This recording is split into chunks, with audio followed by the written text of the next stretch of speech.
I am Caroline, 34 years old, and my family erased me the day I married the man I loved because he did not fit their narrow, prejudiced view of the world. For 10 years, they treated me like I was dead. Not a single phone call, not a holiday card, just absolute silence. But the moment my husband's company went public and our net worth crossed into the millions, the silence ended. My mother showed up at my front door with an iced coffee in one hand and a $3 million list of demands in the other. My reply completely destroyed her perfectly crafted life. Before I share the details of how I dismantled their empire, let me know where you are watching from in the comments below. Hit like and subscribe if you have ever had to build your own success after your family threw you away. It was a crisp Saturday morning in late October. My husband Isaiah and I were enjoying a very quiet weekend at our estate just outside the city. We were in the kitchen sipping coffee around our custom white marble island. Isaiah had been working 80-hour weeks leading up to his fintech company going public, and we finally had a moment to breathe. Then the security buzzer rang. I walked over to the monitor expecting a delivery, but the blood instantly drained from my face. Standing at the wrought iron security gate, glaring impatiently at the camera, was my mother, Beatrice. She was wearing her signature tennis club attire, a perfectly pressed cream sweater, a tennis skirt, and oversized sunglasses. I had not seen or spoken to this woman in a decade. 10 years ago, she and my father Harrison refused to attend my wedding. They told me that marrying a black man would be the ultimate humiliation for the Caldwell family legacy. They cut me off financially, socially, and emotionally. Yet right here she was pressing the buzzer, as if she were dropping by for a quick, casual neighborhood brunch. I pressed the intercom button, my voice steady. "What do you want?" "Open the gate, Caroline!" she demanded, her tone dripping with the same entitled authority she had used when I was a teenager.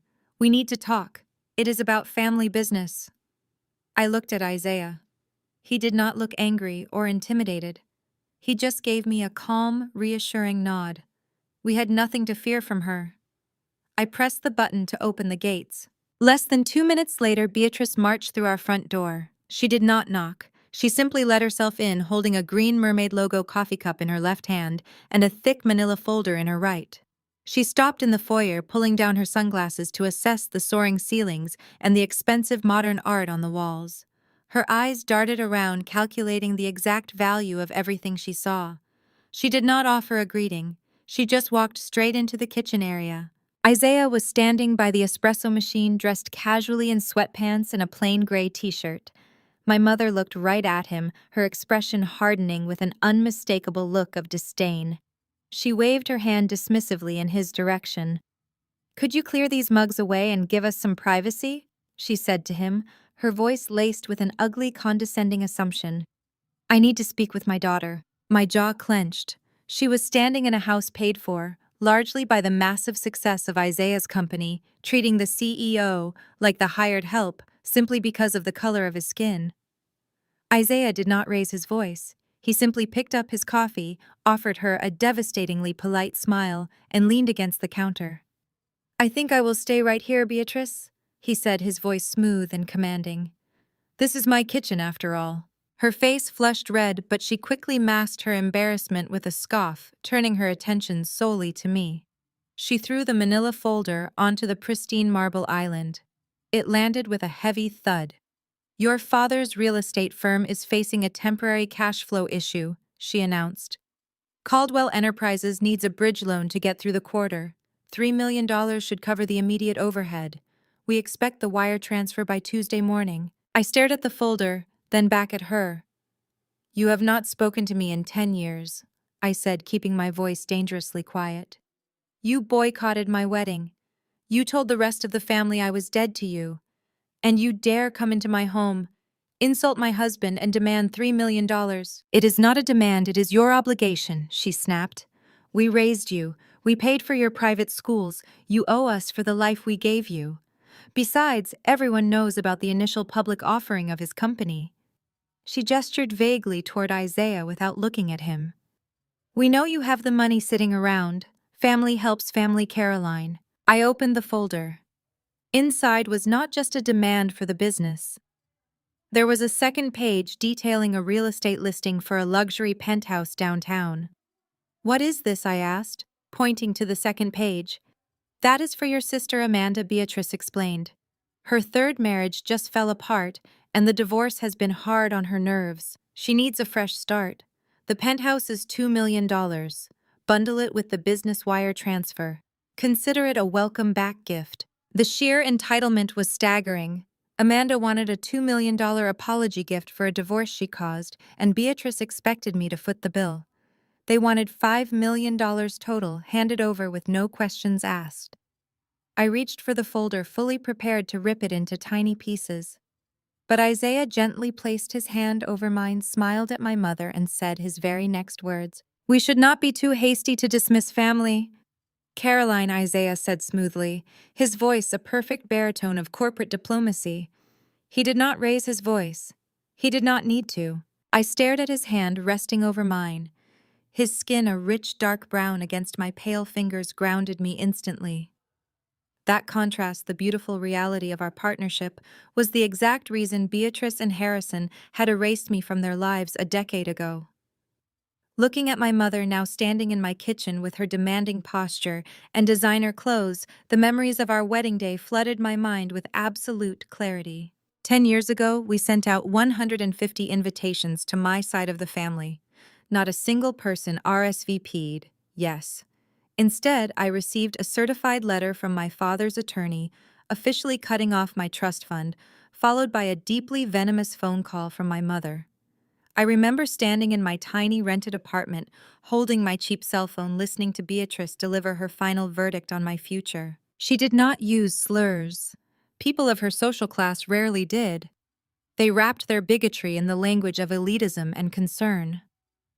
She told me that marrying an African-American man would permanently stain the pristine Caldwell legacy. She said Isaiah was simply not one of us, a phrase dripping with generations of inherited prejudice. She warned me that bringing him into their social circles would cost my father his most valuable investors. They told me I had to choose between my family and my fiancé. If I walked down the aisle with him, I would be entirely dead to them. I chose Isaiah. We married in a small courthouse ceremony with 2 friends as witnesses. We had no grand reception, no expensive floral arrangements, and absolutely no family support. We spent our wedding night eating cheap takeout on the floor of our unfurnished apartment. We had nothing but our ambition and each other. For the next decade, while we built our careers from the ground up, my family maintained their total boycott. They missed my graduation from my master's program. They missed the launch of Isaiah's first software product. They missed every hospital visit, every holiday, every struggle, and every triumph. They actively pretended I did not exist. I learned through mutual acquaintances that Beatrice told her country club friends I had moved to Europe to find myself an elegant lie to cover up their racist abandonment. While they were sipping champagne at charity galas and leveraging their real estate firm for more social clout, Isaiah and I were working brutal 18-hour days. I became a ruthless data analyst, learning to dissect financial markets with surgical precision. Isaiah built a financial technology empire focused on debt restructuring, navigating a predominantly white corporate landscape that constantly tried to underestimate him. We fought for every single dollar we earned. We relied on no one. And now, after 10 years of treating my husband like a disease they needed to eradicate from their bloodline, Beatrice had the absolute audacity to stand in the home his intellect had paid for, demanding millions of dollars to fund her golden child's divorce recovery. I pulled my gaze away from Isaiah's hand and looked directly into my mother's eyes. The silence in the kitchen was heavy, broken only by the low hum of the espresso machine. "You want $3 million for Caldwell Enterprises?" I stated, ensuring my voice was completely devoid of emotion. "And you want a $2 million penthouse for Amanda because she failed at her third marriage." Beatrice lifted her chin, interpreting my calm demeanor as compliance. "It is the least you can do, Caroline. We raised you. We provided you with an elite upbringing, the best tutors, the best clothes. You owe us for the foundational years of your life. This is simply back payment for everything we invested in you before you decided to throw your life away." And frankly, considering the public offering of this company $5 million is a drop in the bucket for you. It is time to pay your dues to the people who gave you your start. The sheer magnitude of her delusion was breathtaking. She felt entirely entitled to the wealth generated by the very man she had deemed unworthy to step foot in her house. She viewed my success not as an achievement, but as an asset she could liquidate to cover my father's failing business and my sister's reckless spending. A cold, sharp fury ignited in my chest. I opened my mouth to deliver a verbal execution. I was fully prepared to order her out of my house, to tell her exactly where she could shove her list of demands, and to call security to drag her off our estate. I wanted to see the look of humiliation on her face when I formally rejected her. But before I could speak a single word, Isaiah squeezed my hand. It was a subtle, deliberate pressure, a silent command to stand down. Isaiah stepped forward, placing himself between me and my mother. He picked up the manila folder containing the financial demands and flipped it open with casual grace. His demeanor was terrifyingly polite, the exact persona he used when dismantling hostile corporate takeovers in boardrooms. He did not look like a man whose home had just been invaded by a racist mother-in-law. He looked like an apex predator evaluating a very slow, very blind prey. "We certainly understand the importance of family legacy," Beatrice, Isaiah said, his voice entirely smooth and professional, "and we are always open to exploring new investment opportunities. However, as I am sure Harrison understands, a $3 million cash injection into Caldwell Enterprises is a significant financial commitment. My firm does not distribute capital based on handwritten lists and emotional appeals. We operate on data transparency and cold, hard business facts without any personal family exceptions whatsoever." Isaiah closed the folder. "If Caldwell Enterprises requires a bridge loan of this magnitude to survive, I am willing to entertain the proposition." He continued, his tone perfectly neutral. "However, my terms are non-negotiable. Before a single dollar leaves my accounts, I require a formal pitch.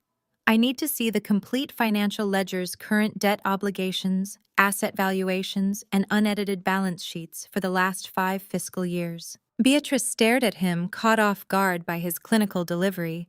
She walked into our home expecting to bulldoze her way to a quick payout by leveraging maternal guilt. She anticipated a screaming match with me, or an intimidated response from the man she spent a decade treating like a societal pariah. I watched my mother's face. I saw brief hesitation. The idea of opening up Caldwell Enterprises books to an outsider, especially the black son-in-law she despised, galled her. But then the hesitation vanished, replaced by a sickening, greedy triumph. Her eyes lit up with arrogant calculation. Beatrice looked at Isaiah and saw only a gullible tech nerd desperate for the approval of the old money establishment. She assumed he used corporate jargon to impress her, trying to buy into the Caldwell family's good graces. She had no idea she was dealing with a man whose fortune was built dismantling toxic financial structures. "I understand completely," Beatrice said, her voice dripping with manufactured warmth. "We are running a successful empire, Isaiah.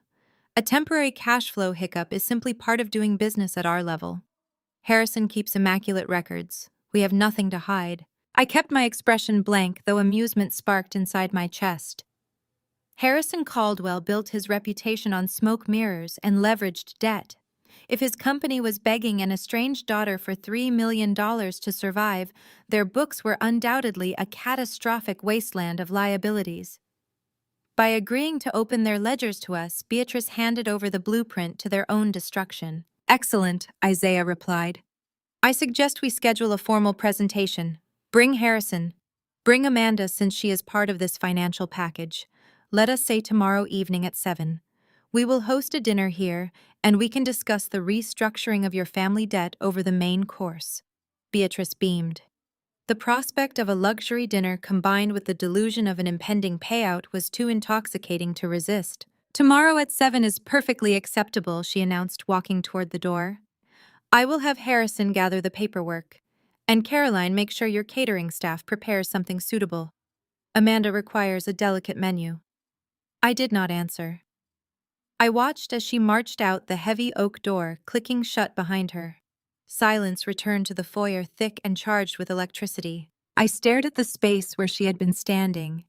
The audacity of her demands was ringing in my ears. I turned to look at my husband. Isaiah was no longer smiling. The polite corporate diplomat routine evaporated instantly, leaving behind the calculating founder of a ruthless financial empire. He tossed the folder onto the island with utter disgust. "Are you okay?" he asked, his voice softening only for me. I took a deep breath, the anger replaced by precise focus. "I am fine," I said. "But why did you invite them back?" I was ready to throw her out. Isaiah wrapped an arm around my waist. Because kicking her out would only give them a reason to play the victim. If we let them lay their entire financial reality out on our dining room table, we take away their narrative. I want to see exactly how deep their grave goes. I looked down at the folder. "She thinks you are an easy mark trying to buy her respect," I murmured. "I know exactly what she thinks," Isaiah replied, a dangerous glint in his eyes. "People like your mother underestimate people like me. It is their fatal flaw. They rely on entitlement. We rely on data. Tomorrow night, Harrison is going to hand over the keys to his kingdom, and when he does, we are going to dissect Caldwell Enterprises piece by piece." A slow, predatory smile spread across my face. I spent 10 years building my skills as a data analyst, learning to find the hidden truths buried in balance sheets. I knew how to track missing assets and spot fraud from a mile away. My parents thought they were walking into a welcome back party to secure their retirement and fund my sister's luxury life. They were oblivious to the reality of their situation. They were stepping willingly into the lion's den, wearing suits and carrying briefcases, unaware that we had already locked the doors. The trap was officially set. I poured a fresh cup of coffee. "We need to prepare," I told Isaiah, my mind shifting into high gear. "Harrison is a master of obfuscation. He will bring sanitized reports and projected earnings that are completely fabricated. It is inevitable. We need to push him off balance." Isaiah nodded, pulling up a secure network on his tablet. "My team is looking into their public filings. We will have a baseline of their public debt by tomorrow morning, but the real leverage will be in the private ledgers he tries to hide." I leaned against the counter. "Amanda will be the weak link," I noted coldly. "She is careless. If Harrison tries to stonewall us, we press Amanda. She will boast about something she should not, revealing a deeper cash flow issue. She cannot help herself. She has always needed to prove she is superior." "It is almost poetic," Isaiah mused, typing on his keyboard. 10 years ago, they threw you away because they thought you were ruining their financial future. Now they are coming to you to save it." I sipped my coffee. "They are not coming to me," I corrected him. "They are coming to the bank account I represent. They see us as a bailout." "But a bailout requires a ship worth saving," Isaiah replied. "We will see their hull tomorrow." At 7 the next evening, our security cameras chimed. A leased Mercedes pulled up. Harrison and Amanda arrived. Beatrice apparently assumed the deal was already done. I stood beside Isaiah in the foyer as our house manager opened the doors. Harrison walked in wearing a charcoal suit. He gripped a vintage leather briefcase tightly. His face told a different story. The deep lines around his eyes betrayed a man drowning in debt. Right behind him was my younger sister Amanda. She wore a crimson cocktail dress wildly inappropriate for a business dinner, paired with a calculated smile meant to elicit sympathy for her freshly ruined third marriage. "Caroline," my father boomed, opening his arms as if the past decade of silence had just been a scheduling conflict. "You have done quite well for yourself." I offered a stiff nod. "Hello, Harrison." He quickly recovered, turning his salesman's smile toward my husband. "Isaiah. It is a pleasure to finally sit down together. I have been following your company's public offering. Brilliant market timing. Truly exceptional work." The hypocrisy was suffocating. This was the man who threatened to disinherit me because having a black son-in-law would terrify his investors. Now he looked at Isaiah like a lottery ticket. Amanda stepped out, her eyes locking onto Isaiah. She ignored me stepping into his personal space. She extended her hand, her voice dropping into a breathy purr. "Isaiah." I have heard incredible things. It is unfair Caroline has been hiding you from us all these years. Isaiah took her hand, his expression giving away nothing. We have been busy building an empire, Amanda. Time gets away from you. Please step into the dining room. Dinner is ready. Our chef prepared a 4-course meal, but the tension made the air heavy. We sat at the walnut table. Harrison placed his briefcase on the floor. He started the evening with light chatter, attempting to project the illusion of a wealthy patriarch, checking in on his successful children. So, Caroline Harrison began. Your mother mentioned you are still doing that computer stuff. Data analysis. Was it? I am a senior data analyst, I replied. I specialize in forensic financial modeling and market risk assessment. Harrison chuckled, a patronizing sound that transported me back to my teenage years. Right. Number crunching. It is steady work for someone who likes sitting behind a desk. But real business, the kind of legacy building we do at Caldwell Enterprises, requires vision. It requires shaking hands and moving tangible assets. I always hoped you would join the real estate firm, but you lacked that aggressive entrepreneurial spirit. I took a slow sip of water. I felt Isaiah tense beside me, but I gave him a micro-expression indicating I had this under control. Harrison sat in a custom dining room funded entirely by our aggressive entrepreneurial spirit, yet he still felt the need to belittle my career, to inflate his shattered ego. He was unaware that my forensic number crunching was about to dismantle his fictional reality. Amanda decided this was her opening. She leaned heavily across the table toward Isaiah, her dress shifting deliberately to draw his attention. It must be exhausting for you, Isaiah, running such a massive company yourself. Caroline is sweet, but she has always been a bit boring. Just books and spreadsheets.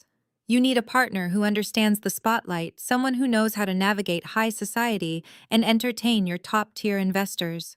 The audacity of my sister flirting with my husband across our dinner table while begging us for a $2 million penthouse was toxic narcissism. She genuinely believed her inherited country club charm was superior to my intellect. She thought Isaiah would be captivated by a spoiled socialite playing the damsel in distress. Isaiah set his fork down, his gaze shifting to Amanda. His eyes were cold and devoid of warmth. Actually, Amanda, my success is entirely dependent on Caroline's ability to read data. While I handle the public-facing operations, Caroline is the architect behind our risk management. She protects our assets from bad investments and fraudulent partners. I would never make a major financial move without her explicit approval. She is the most dangerous person in any boardroom we enter. Amanda's manufactured smile faltered. She leaned back in her chair, shooting me a glare of pure venom. Harrison cleared his throat loudly, sensing Amanda's attempts to undermine me were backfiring and jeopardizing his cash injection. He hoisted his leather briefcase onto the table, pushing his half-eaten dinner aside. Well, speaking of investments and risk management, Harrison declared, eager to shift the spotlight back to his agenda. Your mother mentioned you were open to a bridge loan partnership. Caldwell Enterprises is poised for massive expansion next quarter. We just need a minor $3 million injection to finalize some acquisitions. I brought the portfolios and the projected returns. He unlatched the briefcase with a loud click. He pulled out a stack of glossy, professionally bound folders and slid them across the polished wood toward Isaiah. The covers featured the Caldwell Enterprises logo in embossed gold lettering. It looked incredibly official, wealthy, and fake. Isaiah did not touch the folders. He simply looked at me. I reached across the table and pulled the stack of documents toward my plate. Harrison frowned, clearly unhappy that the boring data analyst's daughter was intercepting his pitch to the billionaire CEO. Isaiah handles the capital distribution, I stated, opening the first glossy folder. But as he just mentioned, I handle the risk assessment. Let us see what kind of legacy you are actually building, Harrison. Harrison adjusted his tie, suddenly looking very warm in his tailored suit. The fake welcome back dinner was over. The trap had officially snapped shut around them, and they had absolutely no idea how tight the jaws were about to squeeze. I flipped open the first glossy folder. The pages were thick, expensive, and filled with colorful pie charts and upward trending graphs. Harrison leaned forward, steepling his fingers. He launched into his rehearsed pitch. He used words like synergy market expansion and unprecedented regional growth. He spoke with the booming confidence of a man used to charming, easily manipulated investors on the golf course. "These are our conservative estimates," Harrison declared, tapping a manicured finger against the table. "As you can see, our commercial leasing division is thriving. We hold prime properties across the state. The $3 million bridge loan will merely facilitate the acquisition of a rival firm, allowing us to monopolize the suburban commercial sector. We project a 30% return on your investment within 18 months. I did not look at him. My eyes tracked across the balance sheet. 10 years of forensic data analysis had trained my brain to spot anomalies instantly. Numbers tell a story, and the story on these pages was an absolute fairy tale. I turned to the operating cash flow statement. I traced the columns of revenue against the stated liabilities. Something glaringly obvious jumped out at me. "Your property valuation model is fascinating, Harrison," I said, keeping my voice entirely flat. "You are citing a 20% year-over-year appreciation on your commercial portfolio. But the commercial real estate market in your primary sector has been stagnant for 3 years. In fact, retail leasing has dropped by 8%. Harrison waved a hand in the air. "Those are general market trends, Caroline. Our properties are premium tier. We secure long-term corporate tenants. You cannot apply basic market averages to Caldwell Enterprises." I flipped to the next page, scanning the debt-to-equity ratio. "I can when your reported rental income does not match your tax liabilities," I countered. "You claim a net operating income of $4 million. Yet your property maintenance and management expenses are listed at a mere fraction of industry standard. You are artificially deflating your operational costs to inflate your net profit." Harrison shifted his weight. His face grew red. "That is an aggressive interpretation. We simply have a highly efficient property management team." I did not stop. I turned to the schedule of liabilities. "If your management is so efficient, why are you carrying such high short-term debt? You have listed $2 million in mezzanine financing maturing in less than 90 days. You are not using this $3 million bridge loan for an acquisition. You are using it to pay off toxic debt before a predatory lender seizes your core assets." Harrison slammed his hand flat against the table. The sudden noise made Amanda jump. "You are a data analyst, Caroline." He barked, his charming facade cracking. "You sit in a cubicle and look at spreadsheets all day. You do not understand the complexities of high-level commercial real estate. Isaiah, surely you understand how leverage works in building a corporate empire." Isaiah took a slow sip of his sparkling water. He did not look at Harrison. He looked at me with an expression of deep admiration. "I understand that my wife just caught you lying on a financial disclosure document," Isaiah said smoothly. "I suggest you answer her questions." Harrison opened his mouth, but no words came out. The room was suffocatingly quiet. He was completely cornered. His glossy presentation was shredded in less than 5 minutes. Amanda panicked. She saw her $2 million penthouse slipping away. She leaned forward, her face flushed with desperation and anger. She decided to intervene fully, believing her country club confidence could overpower my analytical logic. "You are being ridiculously paranoid, Caroline." Amanda snapped, her voice shrill. "Daddy is bringing you the summarized investor reports. Of course they are streamlined. You cannot expect him to print out the raw server data for a dinner conversation. The actual internal books are perfectly fine." I raised an eyebrow. "The internal books?" "Yes," Amanda insisted, crossing her arms defensively. "If you actually looked at the real accounting software instead of interrogating him over a summary packet, you would see the company is perfectly healthy. Our IT director, Kevin, just migrated all our raw financial data to a secure cloud server last week. It is on the new Caldwell Secure portal. You are just trying to find a reason to humiliate us because you are still bitter about the past." I stopped breathing for a fraction of a second. I kept my face entirely neutral, but my mind was exploding with the magnitude of what she just handed me. Amanda, in her reckless attempt to defend Harrison and secure her luxury apartment, had just handed me the keys to the kingdom. She gave me the name of the IT director, the fact that a recent cloud migration had occurred, and the exact name of the new server portal. In the world of corporate data, a fresh cloud migration meant temporary vulnerabilities, default administrator passwords, and unsecured backdoors. She had inadvertently handed a professional data hacker a direct map to Caldwell Enterprises' unedited, unfiltered financial truth. Harrison shot Amanda a furious, silencing glare. Amanda shrank back into her chair, realizing she had spoken out of turn, though she had no idea the lethal magnitude of her mistake. I slowly closed the glossy folder. I aligned the edges perfectly with the edge of the mahogany table. I looked at Harrison, watching a single bead of sweat slide down his pale temple. "You are right, Amanda," I said, my voice completely devoid of hostility. "It is unfair to interrogate Harrison over a summarized investor packet. Financial summaries rarely tell the whole story. We definitely need to look at the comprehensive raw data to make an informed decision." Harrison exhaled a shaky breath, falsely assuming I was backing down completely. "Absolutely, Caroline. I can have my own accounting team put together a more detailed portfolio for you by next week." "That will not be necessary, Harrison," I replied, offering a tight, unreadable smile. "We have plenty to think about for now. Let us finish our meal and enjoy the evening." The rest of the dinner passed in excruciating superficiality. Harrison and Amanda drank expensive wine, entirely convinced they had salvaged the pitch. They genuinely believed my demand for raw data was just a stalling tactic, a minor hurdle they could easily bypass with another set of forged summaries. By 10 o'clock, they were walking out our front doors, exchanging victorious glances. They thought they had secured a $3 million lifeline.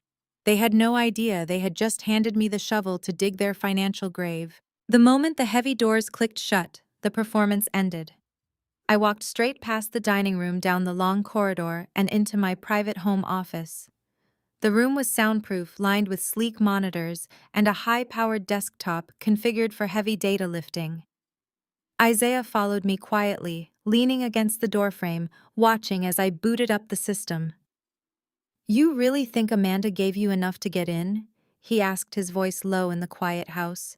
I cracked my knuckles, my eyes locked on the glowing screens. "People like Harrison do not hire elite cybersecurity experts," I explained, pulling up a command terminal. "They hire cheap IT guys, like Kevin, who cut corners to save money." A fresh cloud migration to a platform called Caldwell Secure Portal means default administrative credentials are likely still active. Kevin probably migrated the database, set a basic encryption key, and went home for the weekend. My fingers flew across the keyboard. I ran a basic penetration protocol, scanning the external framework of the Caldwell domain. It took exactly 14 minutes to locate the backend login page Amanda had so foolishly named. The portal security was a joke. I bypassed the two-factor authentication by spoofing an internal network address, an elementary trick that any competent tech department would have blocked. A progress bar flashed across my screen. Then the system granted me total access. I was inside the Caldwell Enterprises master server. "Pull up the general ledger," Isaiah instructed, stepping behind my chair to look over my shoulder. "Let us see the bleeding." I accessed the master accounting files, bypassing the sanitized investor folders Harrison had brought to dinner. I opened the raw balance sheets. The numbers sprawling across my monitors were nothing short of apocalyptic. The company was not just struggling. It was a financial corpse entirely propped up by toxic debt. They were bleeding cash, running a monthly deficit in the hundreds of thousands. The property valuations Harrison had bragged about were leveraged to the absolute maximum. They had multiple loans maturing in weeks and absolutely zero liquid capital to cover the balloon payments. "They are dead in the water," I muttered, scrolling through a list of angry vendor invoices and past due notices. $3 million would not save this company. It would barely cover the interest on their short-term commercial liabilities. They are officially bankrupt in everything but name. Isaiah crossed his arms, his eyes narrowing at a specific line item on the screen. "Go back," he commanded sharply. "Look at the long-term liabilities schedule. Scroll down to the secured commercial loans." I scrolled down, scanning the rows of debt. Then my eyes caught a massive entry. It was a secured commercial loan for $5 million issued by a predatory lending group known for sky-high interest rates and aggressive foreclosure tactics. The loan was severely delinquent. The bank was preparing to issue a notice of default next week. But that was not the horrifying part. I clicked on the loan details, accessing the scanned PDF of the original promissory note. The document loaded onto my screen. My breath caught in my throat. The room spun wildly for a fraction of a second. I felt a cold, paralyzing shock radiate down my spine, freezing the blood in my veins. Isaiah leaned closer, his breathing completely silent. Right there on the digital page were 3 signatures: Harrison Caldwell, Beatrice Caldwell, and underneath them in clear, unmistakable ink was Caroline Caldwell. My name. Below the signature was my date of birth, my previous permanent address, and my exact social security number. "This loan was issued 7 years ago," I whispered, my voice trembling with a mixture of disbelief and mounting horror. 7 years ago, I was living in a studio apartment eating ramen noodles, completely cut off from them. I had not spoken to them in 3 years. Isaiah's jaw locked. The muscles in his neck jumped. "They forged your signature, Caroline. They committed felony identity theft to secure a $5 million loan." The reality of the betrayal hit me like a physical blow. They did not just disown me because I married a black man. They did not just erase me from their social circles to preserve their bigoted country club reputation. They secretly kept my identity alive for one specific malicious purpose. They used my pristine credit score, untouched by their reckless corporate borrowing, to act as a guarantor for a massive high-risk loan. If Caldwell Enterprises defaulted on this $5 million loan, the bank would not just seize my parents' assets. The bank would come after me. They would freeze my personal accounts. They would legally mandate garnishments on my income.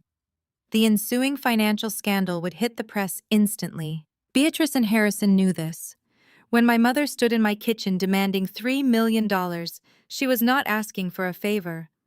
She knew she had a loaded gun pointed directly at our livelihood. If we did not pay them the cash to cover their debts, they would intentionally default, taking our entire world down with them. I downloaded the loan file, securing the PDFs into an encrypted folder. "We are not waiting. I am going to their house early tomorrow morning." I left the estate before the sun was fully up. Isaiah offered to accompany me, but I needed to handle this breach alone. I drove down the familiar manicured roads toward the affluent suburb where I grew up. The sprawling Caldwell mansion sat behind tall wrought iron gates, dripping with the old money aesthetic my parents desperately clung to. I punched in the old keypad code, entirely unsurprised when the heavy metal gates groaned open. They had not bothered to change the security code in 10 years. They were arrogant, assuming their gated community protected them from real threats. They had no idea the threat was already inside. I parked on the circular driveway, grabbed the printed folder containing the explosive evidence, and marched up the wide brick steps. I did not knock on the heavy oak door. I used the spare key hidden under the stone planter to unlock it myself. The foyer was dead silent. I walked past the grand curved staircase and headed straight toward the sunroom at the back of the house. I knew their routines perfectly. My parents had breakfast there every Sunday morning. I found them sitting at a glass patio table, sipping tea and reading the financial news on their respective tablets.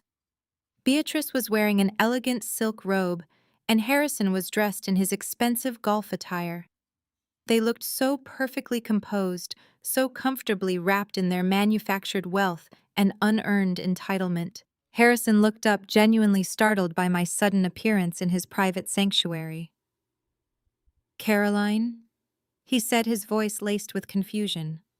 "What are you doing here so early in the morning? I thought we were giving you and Isaiah the weekend to review the investment packet we provided." I did not answer him immediately. I walked over to the glass table and slammed the thick folder down right on top of his digital tablet. The heavy, violent thud made the fine china rattle and caused Beatrice to flinch. "I reviewed the packet," I said, keeping my voice dangerously low and steady. "But I also reviewed the unedited server data. I saw the $5 million commercial loan you took out 7 years ago." Beatrice froze completely. The teacup in her hand stopped halfway to her mouth. She slowly lowered it back to its saucer, the ceramic clinking softly in the quiet room. I opened the folder, flipping directly to the printed copy of the promissory note. I pointed a steady finger at the bottom of the page. You used my social security number. You forged my signature to act as a guarantor for your toxic debt.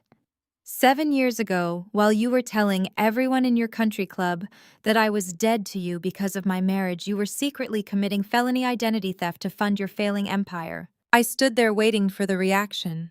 I expected them to panic. I expected denial or crying, or perhaps a desperate attempt to explain it away as an accounting error. I expected Harrison to scramble for an excuse to blame his corporate lawyers or his financial advisors.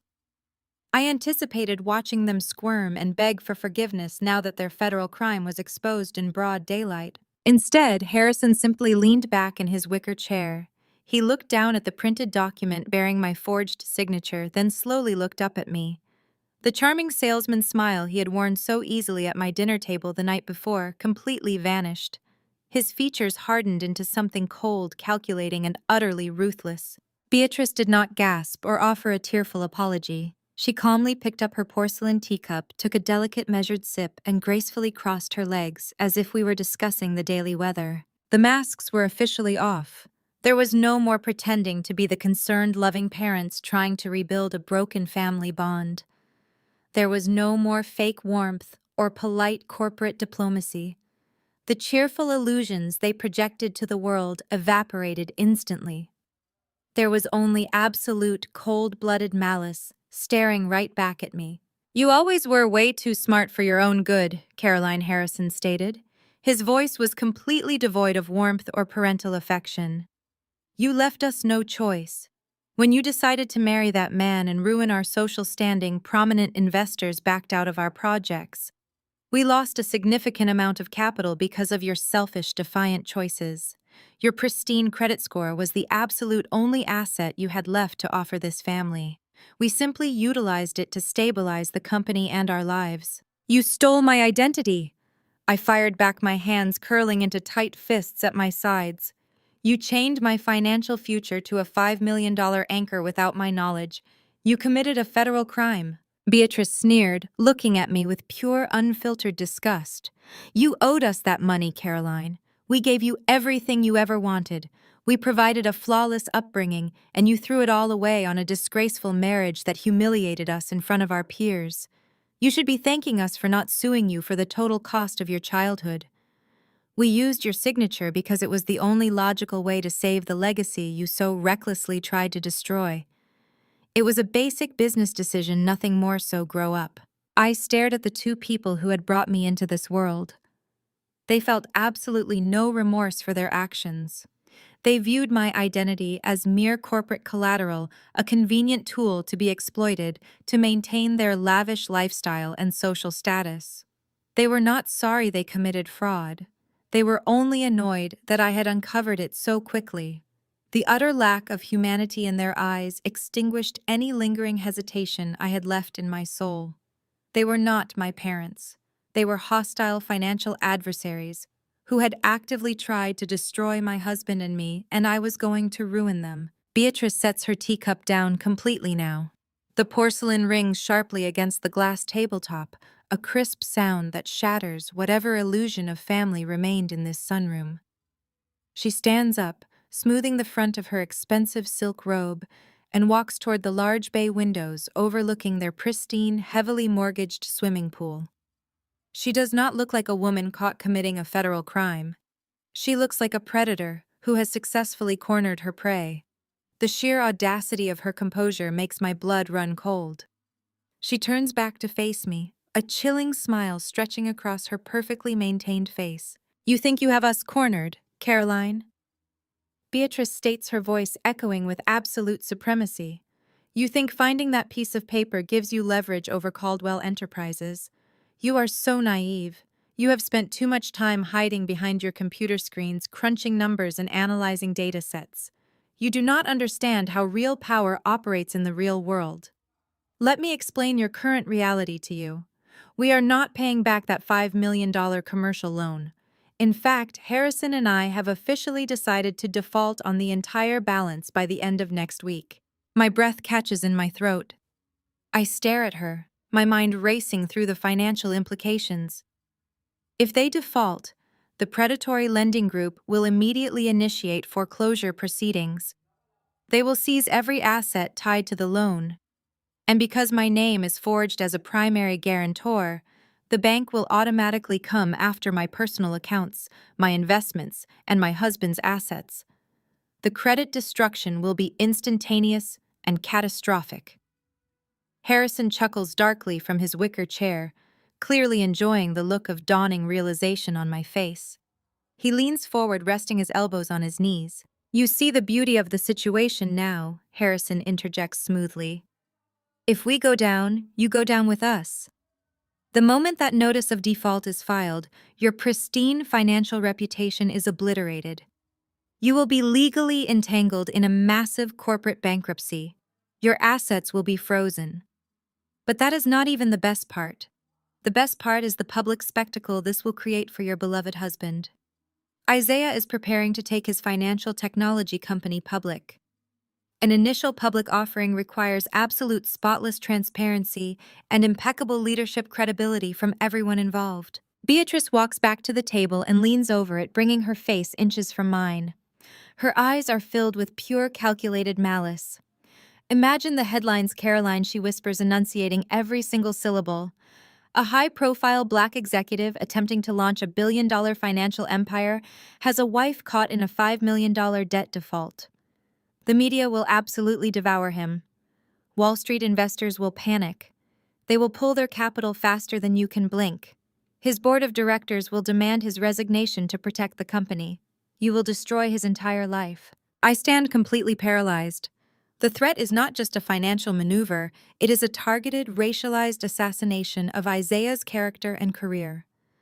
Beatrice and Harrison know exactly how hard Isaiah had to fight to be taken seriously in a predominantly white corporate sector. They know that a scandal of this magnitude involving unpaid debt and corporate fraud would be weaponized against him instantly. They are weaponizing the very systemic prejudice they harbor to hold a gun to my husband's head. They are willing to torpedo his hard-earned legacy just to cover their own reckless, arrogant mistakes. "So here is your ultimatum," Beatrice announces, stepping back and crossing her arms defensively. "You have 48 hours to wire $3 million directly into the primary account of Caldwell Enterprises. If the funds arrive, we will use them to satisfy the immediate loan demands and restructure the remaining debt. We will remove your name as a guarantor quietly. No one will ever know. Your husband's precious initial public offering will proceed without a single hiccup. You will protect his reputation, and you will finally pay the debt you owe us for your privileged childhood." Harrison nods in agreement, looking thoroughly pleased with his wife's ruthless negotiation tactics. "Consider it an investment in your husband's future," he adds callously. $3 million is a cheap price to pay to keep everyone's reputation completely intact. If you refuse, the default goes public next Friday. The federal investigators will eventually figure out the signature was forged, but that legal process takes years. By the time your name is cleared in court, Isaiah's company will be utterly ruined, his investors will be gone, and you will be the reason he lost everything he built. The sheer evil of their blackmail attempt is suffocating. They are demanding a $3 million ransom to save me from a crime they committed against me. They are holding my husband's future hostage, fully expecting me to fold under the pressure of protecting the man I love. They think I am still the terrified, rejected daughter they threw away 10 years ago. They think I will panic, drain my accounts, and submit to their extortion just to maintain peace. They underestimate the decade I spent building an armor of pure, unbreakable logic beside a corporate titan. I look at Harrison, then at Beatrice. I do not scream. I do not beg them to reconsider. The burning rage in my chest solidifies into absolute freezing ice. They have laid all their cards on the table, exposing the darkest depths of their depravity. They think they have cornered a frightened child, but they have actually just handed a loaded weapon to a forensic analyst who knows exactly how to pull the trigger. I pick up my folder from the table, gripping the forged documents tightly. They have no idea what is coming for them. I will be leaving now, I say, my voice eerily calm, reflecting a woman who has just accepted the parameters of a deadly war. Enjoy your morning tea. I turn on my heel, my footsteps echoing against the marble floors as I walk out. The heavy front doors close behind me, sealing their ultimate fate. I step off the wide brick porch, the morning air crisp against my skin. The heavy doors have just closed behind me, but my escape from the estate is immediately blocked. Standing at the base of the driveway, leaning casually against the driver's side door of my car, is my younger sister. Amanda is wearing oversized designer sunglasses and a cashmere lounge set that probably costs more than a standard mortgage payment. She holds a crystal glass filled with a morning mimosa, swirling the orange liquid with an air of absolute arrogance. She has clearly been waiting for me. She did not want to miss the opportunity to twist the knife. You always did know how to make a dramatic exit, Caroline, Amanda says, taking a slow sip from her glass. Her voice is thick with the same condescending drawl our mother uses. I heard the shouting from the upstairs landing. Mom and Dad really put you in your place, did they not? It is about time someone reminded you of how things actually work around here. You cannot just run off, marry someone who does not belong in our world, and expect to face zero consequences. You owe this family for the embarrassment you caused us. I stop a few feet away from her. The sheer delusion radiating from my sister is almost suffocating. She knows about the forged signatures. She knows about the $5 million commercial loan obtained through felony identity theft. Yet she does not view it as a crime. To Amanda, stealing my social security number is simply a justified tax collected for my defiance. She views my financial ruin as an acceptable trade for maintaining her country club lifestyle. I look at her, keeping my expression perfectly blank. You are an accomplice to federal fraud, Amanda, I state clearly. They stole my identity, and you are standing here drinking champagne, acting like this is a minor family dispute. Amanda laughs. It is a high, grating sound that echoes across the manicured lawn. Oh, please, Caroline, do not play the victim. You have millions of dollars sitting in your husband's bank accounts. You guys practically print money with that little tech company of his. Mom and Dad just borrowed a tiny fraction of your pristine credit score to keep Caldwell Enterprises afloat. It is harmless. And honestly, considering the massive payout you are about to give us to keep this quiet, it was a brilliant business move. She pushes off my car and takes a step closer. The smell of expensive perfume and alcohol washes over me. Let us get down to the actual business at hand. Amanda continues, her smile turning predatory. I know Mom gave you the ultimatum, but I want to make my personal terms crystal clear. You are going to authorize the transfer for the $2 million penthouse downtown by tomorrow afternoon. Consider it my personal hush money. I stare at her, letting the silence stretch. Hush money, I repeat, ensuring I hear the extortion plainly. Exactly, Amanda says, her eyes gleaming with greedy anticipation behind her sunglasses. Because if you do not pay up, I am not just going to let Mom and Dad default on that loan. I will personally make sure every single socialite investor and media outlet in this city knows that your husband is tied to a massive financial scandal. Isaiah is trying to take his company public, right? Imagine what happens when I call my friends at the business journals and leak that his wife is wrapped up in a $5 million default. They will tear him apart. A black CEO with a scandal like that will not survive a week. You know how these investors think. They will drop him instantly. She is weaponizing the same systemic racism that fueled our parents' initial rejection of Isaiah. She knows exactly how vulnerable minority founders are to negative press, and she is using that prejudice as a bludgeon to extort a luxury apartment. She is perfectly willing to destroy an innocent man's entire corporate legacy just so she can have a skyline view while recovering from her third failed marriage. So do the smart thing and pay up. Caroline. Amanda sneers, leaning in close. Do not try to fight this. You do not have the leverage, and you certainly do not have the guts to watch your husband's empire burn to the ground. You have exactly 48 hours to wire the funds to Caldwell Enterprises and finalize the deed for my penthouse. If the money is not in our accounts by then, the default becomes public, the scandal hits the press, and Isaiah loses everything. Time is ticking. Amanda takes a victorious step back. She raises her mimosa glass in a mock toast, her lips curled into a triumphant smirk. She fully believes she holds all the power. She thinks she has cornered the boring, quiet data analyst sister she spent her entire life underestimating. She thinks her threats have terrified me into absolute submission.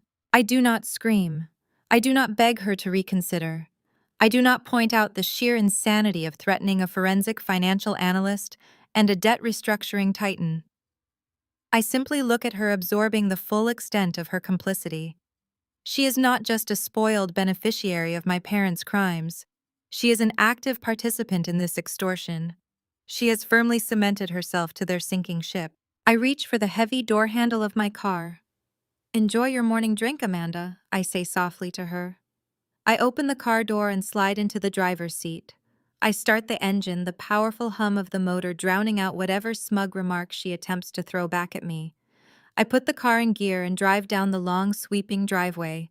I watch her in the rearview mirror, standing on the pristine lawn, completely oblivious to the catastrophic reality rapidly hurtling toward her. The heavy wrought iron gates of the Caldwell estate slide shut behind my car with a final metallic clang. It is the sound of a vault locking.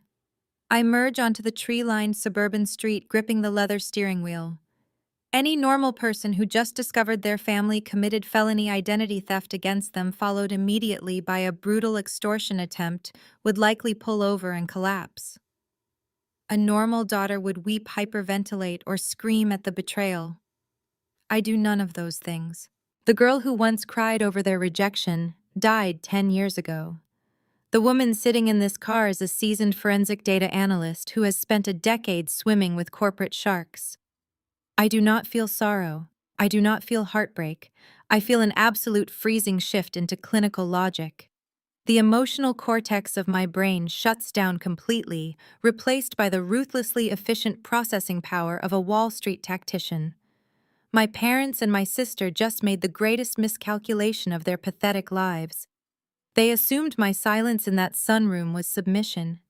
They interpreted my lack of hysterics as a sign of terror. They fundamentally failed to realize that I was simply cataloging their threats, assessing their vulnerabilities, and calculating the exact velocity required to obliterate their entire existence. I reach forward and tap the touchscreen on my dashboard. The digital display glows, connecting to the secure satellite network Isaiah installed in all our vehicles. I press the speed dial icon for my husband. The line rings exactly once before he answers. His voice fills the quiet cabin of the car, deep, steady, and sharply alert. "Are you safe?" Isaiah asks immediately. He does not ask how the visit went or if I am crying. He knows me too well for that.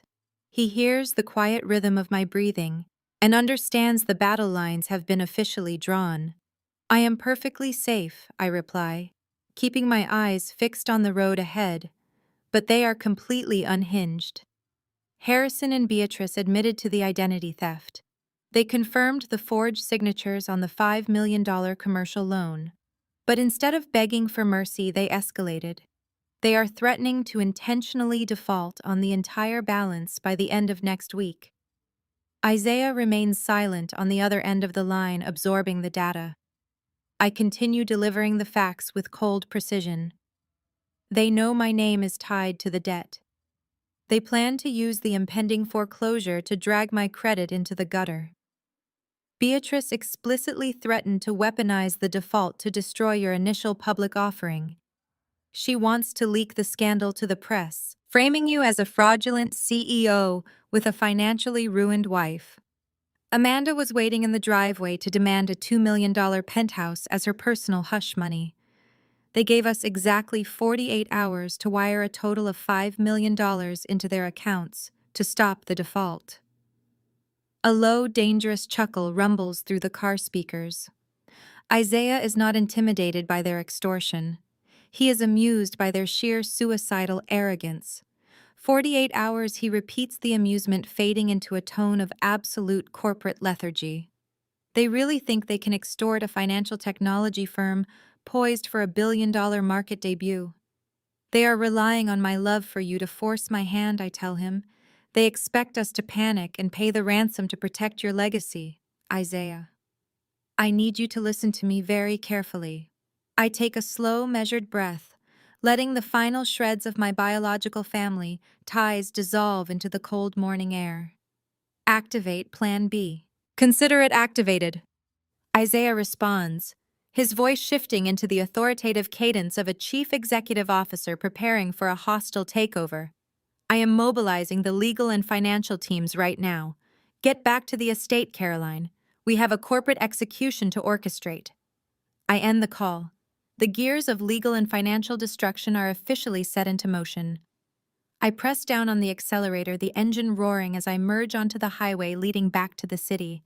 I mentally map out the precise sequence of events that will unfold over the next 2 days.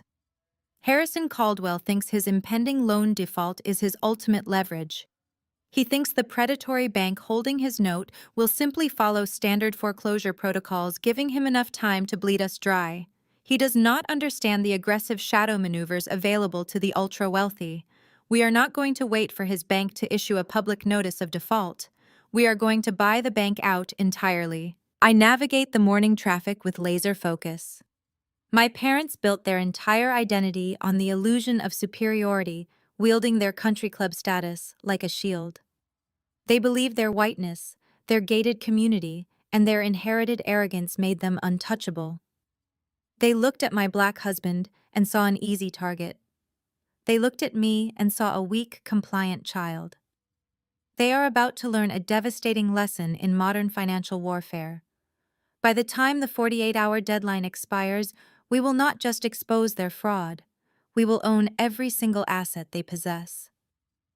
I pull into the private gates of our estate, the heavy security doors sliding open to welcome me back to the fortress I built with the man I chose. I step out of the car, my posture rigid, my mind calculating the final variables. I stride confidently toward the grand entrance, leaving behind any lingering doubt. My resolve is absolute. They wanted a war, and I will deliver it. The time for negotiating is over. The time for absolute systematic ruin has begun. I stride through the massive double doors, my shoes clicking sharply against the marble floor. The morning's quiet serenity is gone, replaced by the electric energy of a corporate war room. Isaiah has wasted absolutely no time. He sits at the dining table, now covered in secure laptops and encrypted dossiers. His chief financial officer and attorneys are logged into a video conference on the wall monitor. Isaiah looks up as I enter. He ignores my emotional state. He reads my lethal determination and gives a sharp nod. Sit, he instructs, pulling out a chair. We have 46 hours to execute the acquisition before they initiate their planned default. I take my seat, shifting into my role. I log into the encrypted network. Explain the leverage, I say, looking at the glowing screens. We know the debt is held by a predatory commercial lender. How do we extract the promissory note without triggering alarms? Isaiah leans forward, interlocking his fingers. The firm holding their toxic debt is a regional bank facing massive liquidity issues. They are over-leveraged, and their quarterly regulatory review is next week. A $5 million delinquent loan is a massive liability. They are desperate to offload bad debt to avoid federal scrutiny. I pull up the bank's filings. They are bleeding cash, I confirm. Their commercial default rate has spiked 12% this quarter. If they report Caldwell Enterprises as another massive failure, their stock price will plummet. They are terrified. Exactly, Isaiah says, a cold, predatory smile forming on his lips. They will sell that debt at a steep discount to anyone handing them liquid capital, and that is precisely where we step in. Isaiah turns his attention to the video conference screen, addressing his chief financial officer. Initiate the shadow acquisition. Use our offshore hedge fund. Make sure the purchasing entity is completely anonymized. Harrison cannot know we are buying his execution block. The CFO nods. We are drafting the purchase agreement now. We will approach the regional bank as an aggressive, distressed debt buyer. Given their liquidity crisis, what is our opening bid? Isaiah does not hesitate. Offer them $1.5 million in pure cash available for immediate wire transfer by noon today. The room goes silent for a fraction of a second. The audacity of the offer is staggering. I look at Isaiah, my mind calculating the sheer brutality of the maneuver. Buying a $5 million secured commercial loan for $1.5 million is paying pennies on the dollar. It is an insulting offer, but Isaiah knows exactly how to exploit corporate desperation. They will take it, I state confidently, projecting the bank's risk analysis onto the main monitor. They cannot afford to negotiate. A $1.5 million cash injection right before their quarterly review will save their balance sheet. They will gladly swallow the loss to eliminate the toxic asset. The CFO types furiously. Offer submitted. Now we wait. The next 2 hours are a masterclass in psychological warfare and high-level financial manipulation. Isaiah paces the room, his phone glued to his ear, navigating the shadow channels of corporate debt acquisition. He speaks in a rapid, aggressive cadence, ruthlessly dismantling the regional bank's initial attempts to counteroffer. He reminds them of their impending regulatory audit, twisting the knife with surgical precision. I sit at my terminal monitoring the data flow, ensuring that my forged signature on the original promissory note is legally transferred intact along with the debt portfolio.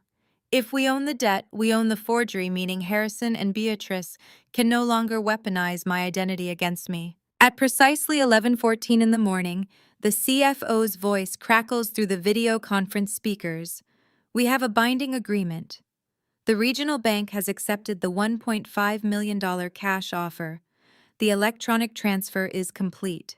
The promissory note, including all associated collateral and guarantees, has been officially reassigned to our anonymous hedge fund. Isaiah stops pacing. He looks at me, his dark eyes burning with absolute triumph. He walks over to the table and taps a single key on my laptop.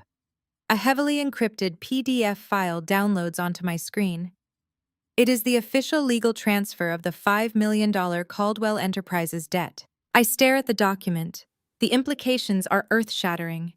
Just hours ago, I was standing in a sunroom being extorted by 2 arrogant bigots who thought they held my entire future hostage. They threatened to destroy my husband's impending public offering by dragging my name through a high-profile commercial default. They demanded $3 million in pure ransom to save us from their own fraudulent crimes. They thought they were untouchable. They thought they controlled the board. They were spectacularly wrong. By transferring the debt to an anonymous hedge fund that we wholly control, Isaiah and I have instantly neutralized their blackmail. The bank is no longer a threat. The risk to Isaiah's public offering is completely eradicated. We are no longer the frightened victims reacting to a hostile extortion attempt. I reach out and touch the screen, tracing the digital outline of the debt assignment. We just bought my parents' entire financial existence for $1.5 million. I whisper, the reality settling heavily in my chest. Isaiah steps behind my chair and rests his hands firmly on my shoulders. No, Caroline, he corrects me, his voice a low, terrifying rumble. We did not just buy their existence, we bought their execution. Harrison and Beatrice are no longer dealing with a desperate regional bank. They are dealing with us. We are their sole creditors now. We own the mortgage on their failing company. We own the leverage on their assets. And most importantly, we own the undeniable proof of their felony identity theft. The power dynamic has violently and permanently shifted. They think they have 48 hours left to extract their ransom. Let them keep dreaming. I checked my watch. We were 3 hours into the 48-hour countdown they had so arrogantly imposed. I grabbed my encrypted hard drive, slipping it into my leather briefcase. Isaiah had already coordinated a meeting through his corporate counsel. We were bypassing local authorities entirely. Identity theft involving a $5 million commercial loan crossing state banking lines fell under federal jurisdiction. I kissed Isaiah, promising to update him, and walked out to my waiting car. The meeting took place in a windowless conference room inside a federal building downtown. Isaiah's attorney sat beside me. Across the steel table sat Agent Vance, a financial crimes investigator with the FBI, and Dr. Eris Thorne, a top-tier forensic handwriting analyst. They did not deal in family drama. They dealt in irrefutable evidence and federal indictments. I connected my hard drive to the laptop. I am Caroline Caldwell. I began, my voice detached. 7 years ago, Harrison and Beatrice Caldwell initiated a $5 million commercial loan. They required a pristine guarantor. I had been estranged from them for 3 years prior to this transaction. They used my social security number and forged my signature to execute the loan documents without my knowledge or consent. Agent Vance folded his hands. Those are severe allegations, Mrs. Caldwell. A corporate loan of that magnitude involves extensive verification. How did they bypass the notary requirements, and more importantly, how can you definitively prove you were not present? I tapped my keyboard, projecting my screen onto the wall monitor. I expected this level of scrutiny, which is why I did not come empty-handed. First, let us look at the digital footprint. Last night I accessed the raw server data from Caldwell Enterprises. I pulled the internal audit logs from the exact date the loan was originated and digitally filed. I highlighted a specific string of data on the screen. The electronic transmission of the promissory note originated from a static IP address registered to the Caldwell Enterprises executive suite. The digital timestamp shows the document was signed and uploaded at 2:14 in the afternoon on a Tuesday. I pulled up a second document alongside it. This is a verified building access log from my former employer located 300 miles away. At 2:14 that afternoon, I was logged into a secure terminal in a different state. It was physically impossible for me to sign that document. Agent Vance leaned forward, his eyes narrowing as he scrutinized the cross-referenced timestamps. The geographical discrepancy is compelling, he noted. But physical absence does not entirely rule out authorized electronic consent. We need to prove the signature itself is a hostile forgery. That is where I come in, Dr. Thorne interjected, sliding a thick, transparent folder onto the table. He extracted a high-resolution magnification of the signature on the promissory note and placed it next to a dozen verified samples of my actual signature. At first glance, the forgery is a decent imitation. It mimics the general slant and sizing of your handwriting. However, a forensic analysis reveals catastrophic inconsistencies under microscopic pressure testing. Dr. Thorne pointed to the curvature of the letter C. Your natural signature possesses a fluid, uninterrupted momentum. The pen never hesitates. The signature on this loan document shows microscopic ink pooling at the apex of the curves. This indicates hesitation, a conscious effort by the writer to copy a shape rather than naturally execute it. Furthermore, we analyze the pen pressure. He pulled out 2 additional signature samples, placing them on the table. These are verified signatures from Harrison and Beatrice Caldwell. When we map the biomechanical pressure applied to the forged document, it perfectly matches Harrison Caldwell's distinct heavy-handed downstrokes. Additionally, the looping structure on the tail end is a stylistic match to Beatrice Caldwell's handwriting. They collaborated on the forgery. Harrison executed the primary lettering, and Beatrice notarized the document using a fraudulent corporate stamp she controlled. The silence in the room was absolute. The evidence was not circumstantial. It was a mathematical and biometric certainty.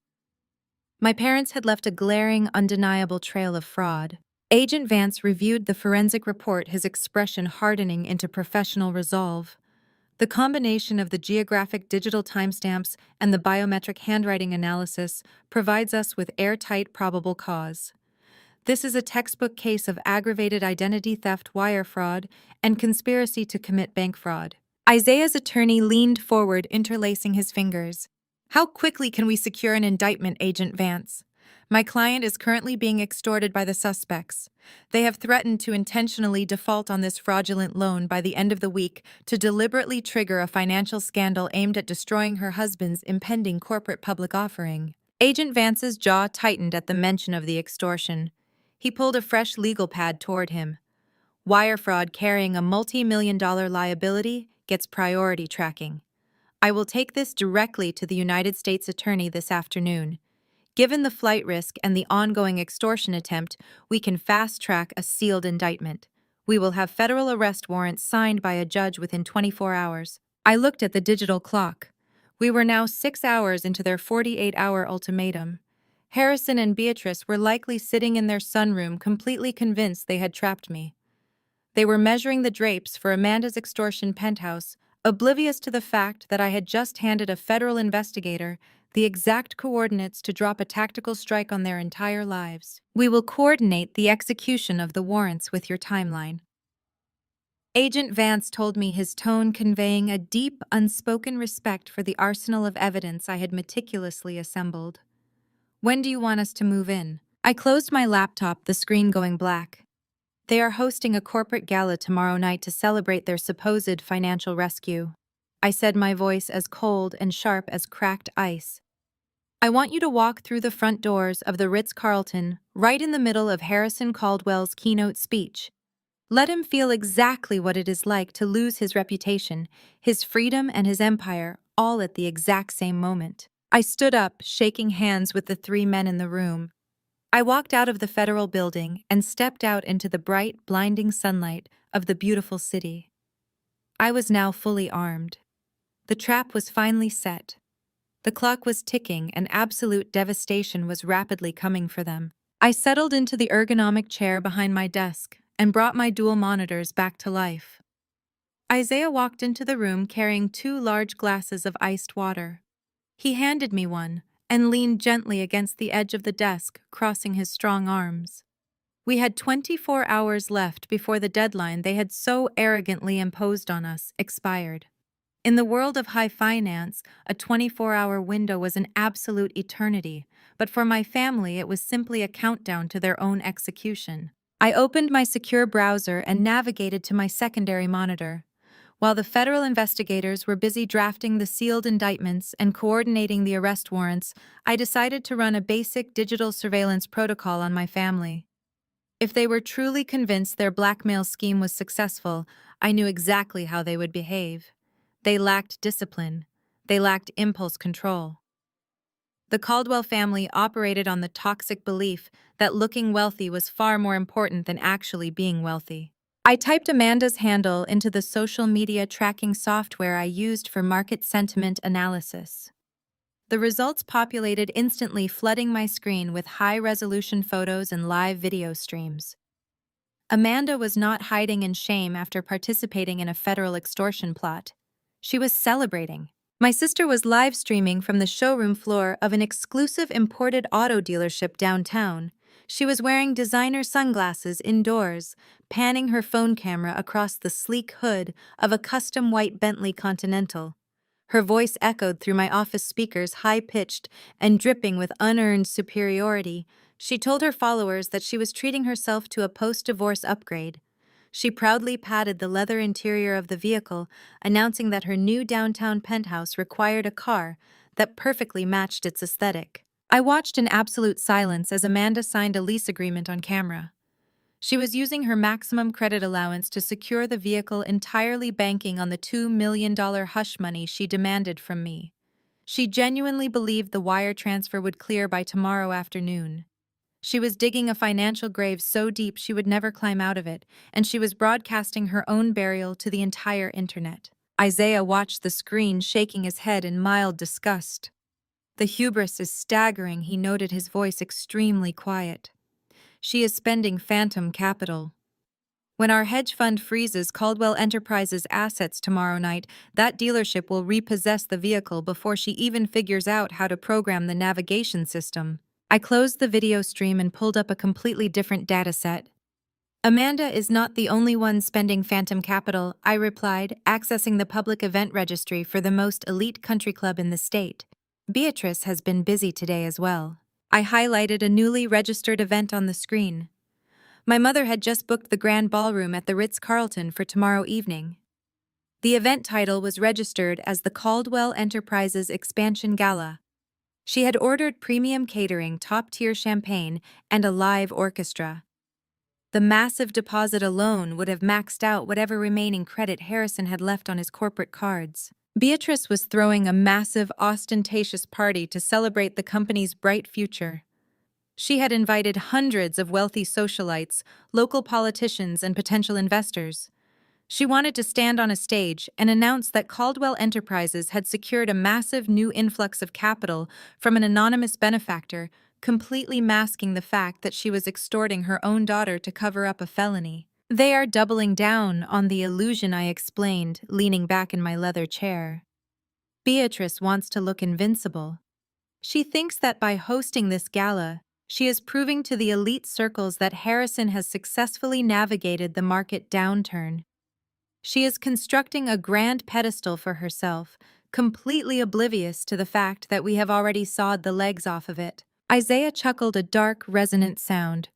"They are literally paying to host their own public execution. The FBI agents will not even have to hunt them down. Harrison and Beatrice are gathering themselves along with all their high-profile witnesses into one perfectly lit ballroom. It is a tactical gift." I nodded, minimizing the windows on my monitor. The sheer arrogance of their actions erased any lingering microscopic sliver of sympathy I might have had left in my body. They did not care about the damage they were doing. They did not care that their actions could have ruined Isaiah's public offering or destroyed my career. They only cared about their image, their luxury cars, and their country club status. They were perfectly willing to burn my life to the ground to keep themselves warm. The evening rolled in, casting long shadows across the estate. Isaiah and I moved to the dining room, sharing a quiet meal prepared by our private chef. We avoided discussing the impending confrontation over dinner. We talked about his company, about the incredible valuation numbers rolling in from the underwriters, and about the future we were building together. We were calm, grounded, and entirely unified. As I lay in bed that night, the soft glow of the city lights reflecting off the ceiling, my phone vibrated on the nightstand. It was an automated email notification from the federal task force. The subject line was brief and clinical. The arrest warrants for Harrison and Beatrice Caldwell had been officially signed by a federal judge. The Financial Crimes Unit was mobilized and ready for deployment. I locked my phone and set it down. The 48-hour deadline they had given me was drawing to a rapid close.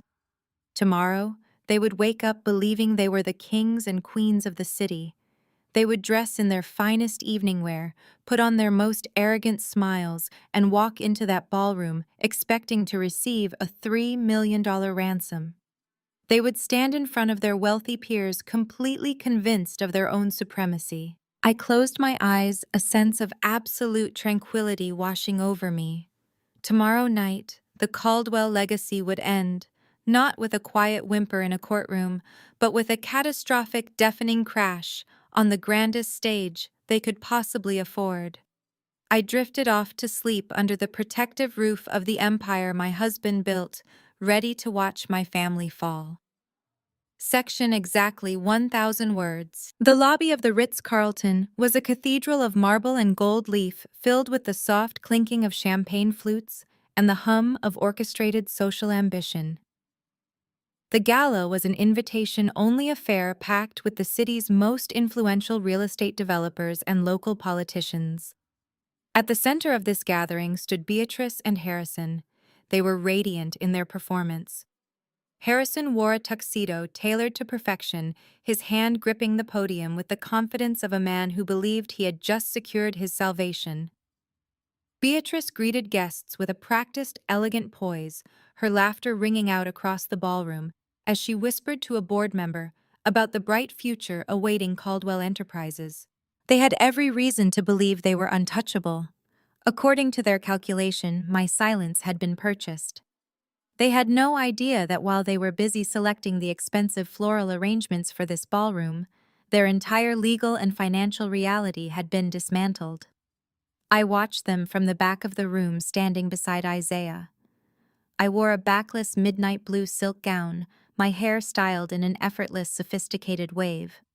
I looked like a woman who had never spent a single night in a studio apartment eating ramen, and I felt like a woman who had never been more in control of her own destiny. Isaiah looked impeccable in a custom charcoal tuxedo. He caught my eye and offered a brief, reassuring nod. We moved into the center of the room, creating a subtle ripple of recognition among the crowd. People began to turn. Conversations quieted. Some recognized Isaiah as the visionary founder behind the upcoming tech IPO. Others simply stared, trying to place the face of the woman who had once been the black sheep of the Caldwell family. We navigated the room with the measured, steady grace of two people who owned the very air they breathed. Beatrice spotted us. Her smile faltered for a fraction of a second, but she quickly masked it with a veneer of triumph.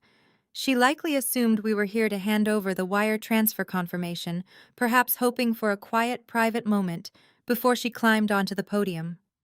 She glided across the floor, her movements fluid and predatory, dragging Harrison in her wake.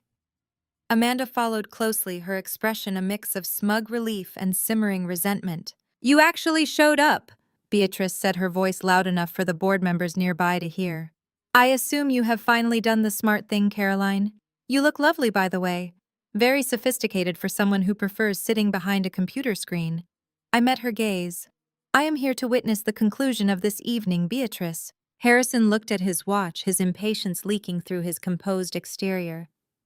"We have a schedule to keep," he said, his eyes flicking toward the podium. "We are about to make our keynote announcement regarding the expansion of our real estate portfolio. I hope you brought the verification documents we discussed." I maintained my composure, my heartbeat a steady rhythmic pulse of anticipation. "You will have your answer before the night is through, Harrison." Beatrice gave a sharp, triumphant nod, clearly interpreting my words as a promise of the transfer. She turned to the crowd, raising her glass. The room fell into a hush as she beckoned to the orchestra to lower their volume. She stepped onto the stage, her presence demanding immediate attention. "Welcome, everyone," Beatrice announced, her voice filled with practiced warmth. "This year has brought Caldwell Enterprises unprecedented challenges, but also incredible new opportunities. We have secured the necessary partnerships to ensure our future is not just stable, but explosive in its growth." The crowd broke into polite, expectant applause. She gestured toward the back of the ballroom. "I am thrilled to announce that we are in final negotiations with an anonymous firm that believes deeply in our vision. This injection of capital will redefine the state's suburban commercial landscape for decades to come." She looked directly at me. I felt the gaze of the entire ballroom. They were all waiting for some reaction, some sign of whether I was an ally or an adversary. I simply stood with Isaiah, my posture relaxed, my expression one of calm observation. Harrison stepped up to the podium, taking the microphone from Beatrice. He looked out at the guests, his chest puffed with unearned pride. "Tonight we celebrate the power of family," he declared. "We celebrate a legacy built on generations of hard work and unwavering vision. We celebrate the strength of our connections." The irony was so thick it was almost a physical weight. Harrison spoke of strength while he was currently bankrupt and facing federal prison. He spoke of family while he had spent years attempting to extort his own daughter. He spoke of vision while he was completely blind to the fact that he was standing on a trapdoor that was about to swing open. I leaned into Isaiah. "The timing," I whispered. Isaiah checked his phone. "The federal team is in the loading bay. They are waiting for the final word from the U.S. attorney. The indictment is live." Harrison launched into a long, rambling story about the early days of Caldwell Enterprises, clearly trying to drag out the tension. He was milking every second of his perceived victory. Amanda stood off to the side, looking bored, scrolling through her phone. She was likely checking her bank account, waiting for the notification that the $3 million had arrived. The air in the ballroom felt heavy. I knew that in less than 10 minutes, everything would change forever. The guests would watch their heroes turn into criminals. The reputation Harrison had spent 40 years building would be reduced to ash. I reached out and took Isaiah's hand. We stood perfectly still, two islands of calm, in a room filled with people about to have their reality shattered. The countdown to the final strike had reached its absolute limit. Harrison was about to reach the climax of his speech, and I was about to deliver the truth.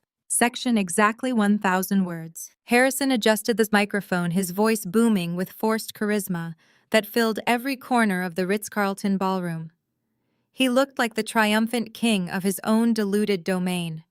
He gestured expansively toward the room, his eyes scanning the faces of investors and local politicians he had spent a lifetime trying to impress. He was absolutely convinced that his performance was flawless. He truly believed he had bullied us into submission, and that the next 5 minutes would cement his status as a man who could turn any disaster into a victory.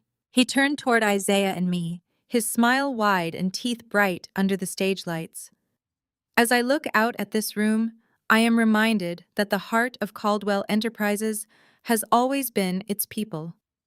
But tonight, I am particularly honored to recognize the future of our firm. The future of this company is not just in real estate.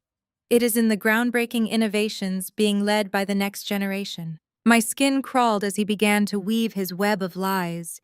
He moved with the grace of a seasoned politician expertly playing to the audience. He spoke about his deep commitment to diversity inclusion and the modern financial landscape. He threw around buzzwords about community impact and global reach, while his real estate empire was literally hours away from being seized by federal authorities. It was a masterclass in performative gaslighting. He paused for effect, glancing over his shoulder toward where I stood. And what better example of this new era than the young man standing by my side? He motioned toward Isaiah. My son-in-law, Isaiah, a brilliant leader in his own right. Someone who understands that family is the bedrock upon which all successful enterprises are built. A ripple of polite, confused applause moved through the crowd. The socialites here had whispered about my marriage for a decade, calling it a social tragedy. Now Harrison was reframing it as a strategic asset. He was using the very thing he had once tried to destroy to build his own temporary sanctuary of legitimacy. Isaiah remained perfectly still. I could feel the tension radiating off him, a tightly coiled spring ready to snap. But he stood his ground, his face a mask of polite indifference. He knew the choreography of this public execution just as well as I did. He was waiting for the exact microsecond when the trap would close around Harrison's throat. Harrison reached into his breast pocket and produced a thick, high-quality envelope. He held it up like a trophy. I would like to invite Isaiah to the podium to accept this initial partnership commitment. This isn't just about business. It is about a father welcoming his family back into the fold. It is about showing this city what we can achieve when we unite our strengths. The pressure in the room was immense. Harrison was utilizing every trick in the book of high society optics. He was essentially daring Isaiah to refuse him in front of the city's most powerful elite. He was betting that Isaiah would prioritize public decorum and social niceties over the truth. He was counting on the fact that Isaiah would be too polite to reject a father-in-law publicly, especially when money was supposedly being presented as a gesture of peace. The crowd began to clap again, louder this time. A few people started whistling. The pressure was mounting. I looked at Isaiah. He did not move. He did not look intimidated. He looked patient, like a man watching a train wreck unfold in slow motion. He saw the hypocrisy for exactly what it was. He saw that Harrison was not offering peace. He was offering a shackle, a way to drag Isaiah and me into his sinking ship. Harrison beckoned him again, his smile straining at the edges, his hand outstretched with the envelope. Come on, Isaiah. Do not be shy. We have investors waiting for this partnership to be confirmed. The crowd's anticipation was suffocating. Every pair of eyes in the room was fixed on the stage, waiting to see if the young, wealthy fintech CEO would accept the olive branch. I glanced at the side door of the ballroom. A tactical team of federal agents was positioned in the shadows, their presence masked by the heavy velvet curtains and the dimly lit service hallway. They were waiting for Isaiah to signal the end of the farce. They were waiting for the moment the extortion turned into a public confession of intent to defraud. Isaiah started to move. He walked with a slow, deliberate pace toward the stage, his steps rhythmic and soundless against the plush carpet. Harrison grew even more triumphant, his posture straightening. He was absolutely sure he had won. He believed he had neutralized the threat by incorporating us into his lie. He thought he had bought our silence with a fake check in a fancy envelope. Isaiah ascended the steps. He looked down at the crowd, then at Harrison. He didn't look like a son-in-law coming to accept a check. He looked like the man who owned the debt. He looked like the man who held the key to the iron cage. The ballroom lights caught the sharp angle of his jaw, the absolute clarity in his eyes. Harrison stood there, hand-out eyes gleaming with predatory hunger. The entire room hung on the next words. The silence was so profound that even the string quartet seemed to stop breathing. Isaiah stood at the microphone, the feedback whine echoing briefly through the hall. He looked at the paper in his hand, then at the man who had abandoned his daughter and called it a social disgrace. The countdown had finally hit 0. Everything was about to change. Isaiah stands at the microphone, the heavy envelope still gripped in his hand. He ignores Harrison's outstretched palm entirely. Instead, he turns his head toward the massive LED screen positioned behind the stage, which had been displaying a looping montage of the company's visionary real estate projects. With a sharp tap on his tablet, Isaiah kills the video. The ballroom plunges into a heavy, confused silence. Then a document fills the screen. It is not a check. It is not an investor agreement. It is a high-resolution certified legal order of default and foreclosure stamped with the seal of the Superior Court and a federal bankruptcy filing notification. "I am not your investor," Isaiah says, his voice cutting through the hall like a blade. "My firm is your sole creditor." The room gasps. Harrison freezes his hands still suspended in midair, his smile dying a painful public death. He stares up at the screen, his face turning an alarming shade of gray as he recognizes the legal header. "You are in default." Isaiah continues, his tone devoid of any emotion, purely professional and utterly cold. "The acquisition of your commercial debt portfolio was finalized 48 hours ago. As of this moment, Caldwell Enterprises is legally insolvent. The seizure of all assets associated with the $5 million promissory note is effective immediately." Pandemonium erupts. It is not a polite corporate disagreement, it is a total social collapse. A dozen people at the front tables stand up at once. Investors begin shouting, demanding to know what happened to their capital. Local politicians look at one another with terrified expressions, realizing they are currently standing in a ballroom hosting a bankrupt soon-to-be criminal enterprise. Harrison drops the microphone. It hits the stage floor with a screeching burst of feedback that makes the guests cover their ears. He lunges for the podium, his composure shredded. "That is a lie. That is a fabricated document," he yells, his voice cracking with panic. He looks wildly at the security team at the back of the room, but the men in dark suits do not move. They are not his security. I walk slowly toward the stage, my heels rhythmic and deliberate against the stage floor. I stand next to Isaiah. Beatrice has pushed her way to the front, her manicured hands clawing at her throat. She looks at me, her eyes wild with a mixture of hatred and absolute terror. "Caroline, fix this," she screams, her voice losing all its refined country club polish. "Tell them it is a mistake. Tell them you didn't do this." I look down at her from the stage. The power dynamic has completely inverted. She is no longer the matriarch of an empire. She is a desperate woman, about to lose everything. "I didn't do this, Beatrice," I say, my voice carrying clearly to the front rows. "You did. You built an empire on fraud and entitlement. You thought you could trade my identity to cover your financial incompetence. You were wrong." The board members are huddled together, whispering. The trust they placed in the Caldwell name has evaporated in seconds. One of the primary investors, a man who had been praising Harrison's leadership 20 minutes ago, storms toward the podium. "Harrison, explain this. Where is our capital? Did you actually use a forgery to secure a loan? Is the company completely hollow?" The question hangs in the air, a lethal accusation.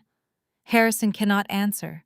He looks like he is about to have a heart attack, his chest heaving, his eyes darting toward the exits. He is cornered by the very people he spent his life trying to impress. "It gets worse," Isaiah adds, his voice amplifying the chaos. "Because the documents on the screen are public record, I have also provided the Department of Justice with proof of the forged signatures and the identity theft committed against Caroline Caldwell." The word theft triggers a fresh wave of shouting. People are pulling out their phones, frantically recording the scene. The prestigious gala has officially become a crime scene. A woman near the front table begins to laugh hysterically, the sound high and sharp. The realization that they have been drinking champagne and eating lobster while surrounded by a crumbling financial scandal is too much for the room to handle. I look at Amanda, who is standing near the side exit trying to slip away unnoticed. I make eye contact with her. She freezes. Amanda, I say, my voice calm. Your penthouse isn't in your name. It's in the estate's receivership. I wouldn't bother with the keys. She turns and sprints for the door, tripping over her own expensive heels. She leaves behind her designer purse, her phone, and her dignity.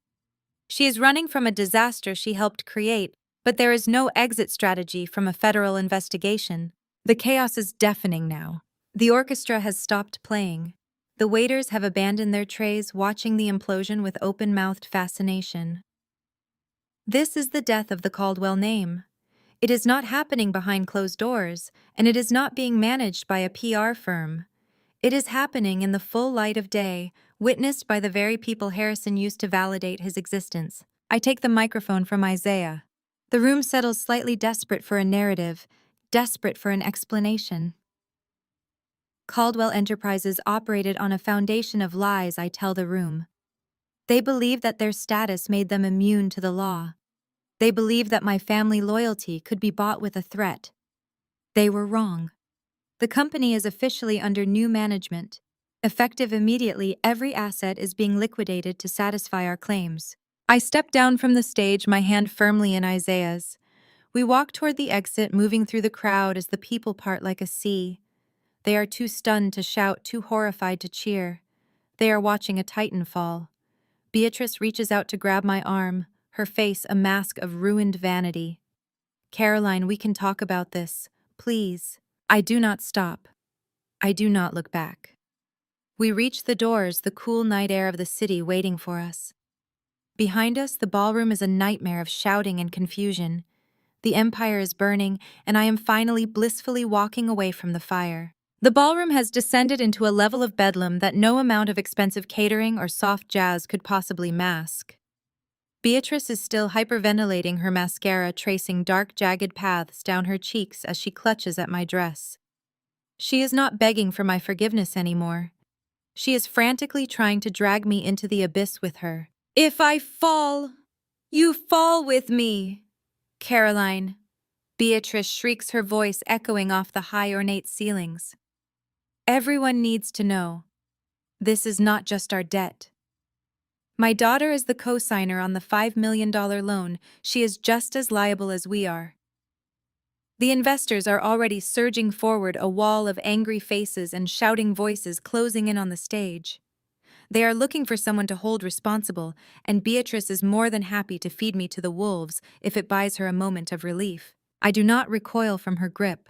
I reach up and peel her clawed fingers off my shoulder with clinical detached strength. I step past her, my heels making a singular sharp sound as I reach the center of the podium. I look out at the sea of panicked faces, the men who thought they were investing in a real estate empire, the politicians who thought they were currying favor with a pillar of the community, and the socialites who thought they were attending a celebration of success. I take the microphone. My voice is steady, amplified by the house speakers until it fills every corner of the vast room. My mother is correct about one thing, I begin. There is a co-signer on the $5 million promissory note. The room holds its breath. Harrison looks up, his face hopeful for a split second, believing I am about to admit defeat. But my signature on that document was not written by me. I continue. I pull the forensic analysis report out of my briefcase and lift it for the room to see. 7 years ago, while I was living 300 miles away and working a minimum wage job to survive, my parents used my social security number to act as a guarantor for a loan I never knew existed. They committed felony identity theft. They forged my signature to secure capital they were never qualified to receive on their own. A collective gasp ripples through the crowd. This is not a dispute over a bridge loan. I say, my eyes locking onto Beatrice, who is now swaying on her feet. This is a federal criminal investigation. I glance toward the back of the ballroom. I signal the team of federal agents standing near the service entrance. They begin to move forward, their presence immediate and terrifying. I have already turned over the original promissory note, the handwriting analysis, and the digital access logs to the Department of Justice, I announce, letting the words sink in. The FBI and the Financial Crimes Unit are currently waiting in the lobby to take statements from the primary suspects in this case. Beatrice looks toward the lobby doors, her eyes wide with mounting terror. She sees the agents uniformed grim and entirely unimpressed by her country club credentials. She realizes that her social life, her image, and her freedom are over. The sheer weight of reality hits her system at once. Her knees buckle and she collapses onto the polished floor of the ballroom. She does not fall with grace. She goes down like a stone, hitting the marble with a sickening, audible thud. The crowd instinctively recoils. The board members who had been shouting for their money moments ago now step away from the fallen matriarch as if her desperation were contagious. Harrison scrambles toward her, his face a mask of ruin, but he is intercepted. 2 federal agents reach him before he can even kneel beside her. Harrison Caldwell. I am Agent Vance with the FBI. One of them says, his voice flat and professional. We are executing a warrant for your arrest regarding charges of wire fraud, identity theft, and conspiracy to commit bank fraud. Harrison does not put up a fight. He seems to have lost the ability to move. His shoulders slump forward, his expensive tuxedo appearing suddenly oversized and ridiculous on his diminished frame. He stares blankly at the floor as the agents place the cold steel cuffs on his wrists. The click of the locking mechanism is the loudest sound in the room. Amanda, standing near the bar, tries to sprint toward the service elevator. She does not get 3 steps before another agent blocks her path. Amanda Caldwell, you are also being detained for questioning regarding your role in the embezzlement of company funds, the agent says, stepping firmly into her path. I do not look at them. I do not watch the spectacle of my family being led away in disgrace. I look at Isaiah. He is standing by the edge of the stage, his expression one of profound, quiet pride. We did not need to scream. We did not need to fight their petty games. We simply presented the truth to the people empowered to act on it. The gala has been transformed into a crime scene. Servers are clearing away untouched plates of lobster. Investors are huddled in corners, already calling their own legal teams to figure out how to recoup their losses. My parents, the people who viewed me as a disposable asset, are currently being ushered toward the parking lot in the back of unmarked federal vehicles. I step down from the stage, my silk gown flowing behind me. I walk past the wreckage of the Caldwell legacy, without looking back. My Aunt Lucille, who had been sitting in the 3rd row, stands up as I pass. She looks at me, her expression unreadable. She has spent a lifetime enabling Beatrice, but tonight even she cannot deny the reality. I hope you are satisfied, Caroline, she whispers, though there is no bite to it. I stop and look at her. I am not satisfied, Lucille. Satisfaction implies I enjoyed this. I am simply relieved. The lies are over. The fraud is stopped. And for the first time in my life, I am not responsible for the wreckage they chose to build. I exit through the main doors, the cold night air hitting my face. The chaos inside the Ritz-Carlton is fading behind me. The 48 hours are up. The debt is seized. The arrests are made. I have reclaimed my name, my credit, and my future. And as I walk toward Isaiah's car, I realize that the most powerful thing I have ever done was not the investigation, not the hacking, and not the confrontation. It was simply refusing to let them be the authors of my life any longer. I am Caroline Caldwell, and I have finally stepped out of their shadow. Amanda is still standing near the side exit, her face pale, her hands trembling as she realizes the federal agents are not here to arrest her parents alone. She watches the handcuffs click shut on Harrison with a look of pure animalistic terror. The socialites who were fawning over her 5 minutes ago have now physically pushed her into a circle of isolation. She is no longer the cherished daughter of a real estate mogul. She is a pariah in a crimson dress. She tries one last desperate maneuver. She pushes away from the wall, stumbling toward me, her eyes wet with tears that look far more genuine than the ones she used to manipulate my father. "Caroline, you have to help me," she gasps, reaching out to grab my arm. Her grip is frantic, her nails digging into my silk dress. "You know I didn't know what they were doing. I'm just their daughter. I thought the money was theirs. I had no idea about the fraud." You can't let them take me down with them. I have nothing to do with their business crimes. Tell the agents, tell them I'm innocent. I look at her, my expression completely unmoved. The empathy I might have felt for a younger sister died the moment she tried to extort me for a penthouse, while she knew I was fighting for my husband's reputation. I do not pull away, but I do not offer comfort. I simply stand there, an impenetrable wall of hard-won truth. You were not just their daughter, Amanda, I say, my voice cutting through the murmurs of the crowd. You were their partner in greed. You knew they were leveraged to the point of bankruptcy, yet you still demanded a $2 million penthouse as hush money. You didn't care where the money came from as long as it kept your lifestyle uninterrupted. She shakes her head, her sobs becoming jagged and ugly. I was desperate. My marriage was over. I needed support. I reach into my briefcase, pulling out a second, thinner file. I do not move with haste. I move with the finality of a judge. I drop the file onto the podium. It lands with a heavy slap, the sound echoing through the ballroom. I open the folder not for her, but for the room to see. The data is clear, formatted in a clean, professional audit report that I compiled while Isaiah handled the debt acquisition. This isn't about your parents' commercial loan, I announced to the ballroom. This is about the Caldwell Enterprises internal payroll. Amanda freezes. The color drains from her face until she looks like a wax figure. For the past 18 months, I continue detailing the evidence you have been acting as a consultant for the company's marketing division, despite having zero experience in the sector. You haven't just been drawing a salary. You've been embezzling. You funneled payroll funds meant for junior administrative staff into your personal accounts to cover your private shopping sprees, your high-end car leases, and your legal fees from your 3 failed divorces.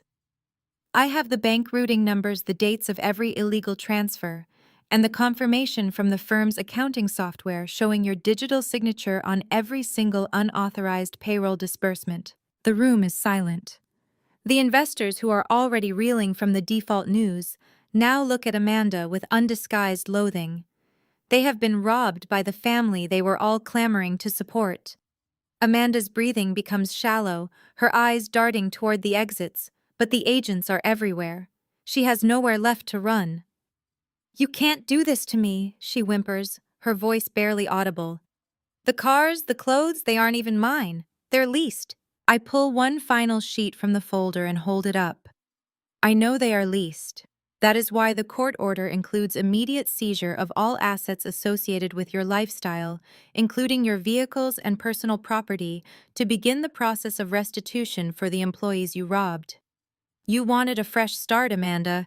You wanted to build a new life away from the consequences of your choices. The court will be providing you with exactly that. It just won't be in a penthouse. The domino effect is absolute. The agents move in on her. They do not use the same level of force they used on Harrison, but the result is the same. They guide her away from the ballroom, her expensive heels catching on the carpet, her face a portrait of shattered vanity. She tries to call out for my mother, but Beatrice is currently being helped to her feet by paramedics too broken and humiliated to even look at her daughter. Watching the golden child crumble is not a triumph of spite. It is the final necessary act of purification. The Caldwell name, once a symbol of unearned power and exclusionary arrogance, has been dismantled in less than an hour. The ballroom is no longer a site of celebration. It is a graveyard of secrets. I turn to the guests, my silhouette framed by the golden lights of the Ritz-Carlton. I have nothing left to prove to these people. Their opinions of me shifted the moment I walked on stage as an equal, not as an outcast. They are looking at me with newfound respect, recognizing that the woman they once dismissed as an unfit daughter is now the one holding the gavel. The nightmare that began 10 years ago, the boycott, the silence, the cruel exclusion from a wedding because of Isaiah's background, has reached its logical conclusion. They gambled that I would be their easiest victim. They bet their entire empire on the belief that I was too weak, too loyal, or too afraid to expose the rot at the heart of their family. They were wrong. Every single one of them was wrong. Isaiah stands beside me, his hand finding the small of my back. He leans down, whispering, "They have nothing left, Caroline. We own the debt. We have the indictments. The bank is ours. I nod, looking out at the ruined remains of the gala. My parents and my sister are being taken out of the building, their lives effectively ending in this hotel lobby. And yet I feel no desire to gloat. I have simply restored the balance. They spent a decade trying to erase me, so I spent a decade building a truth they could not silence. I have achieved the ultimate professional and personal victory, not by being better than them, but by being the one who stood in the light of truth while they hid in the shadows of fraud. I leave the stage and walk toward the exit. The gala is dead and the Caldwells are gone. It is time to go home. Section exactly 1,000 words. The transition from the deafening chaos of the gala to the quiet, sterile reality of the aftermath was jarring. 6 months have passed since the night the Caldwell legacy burned to the ground.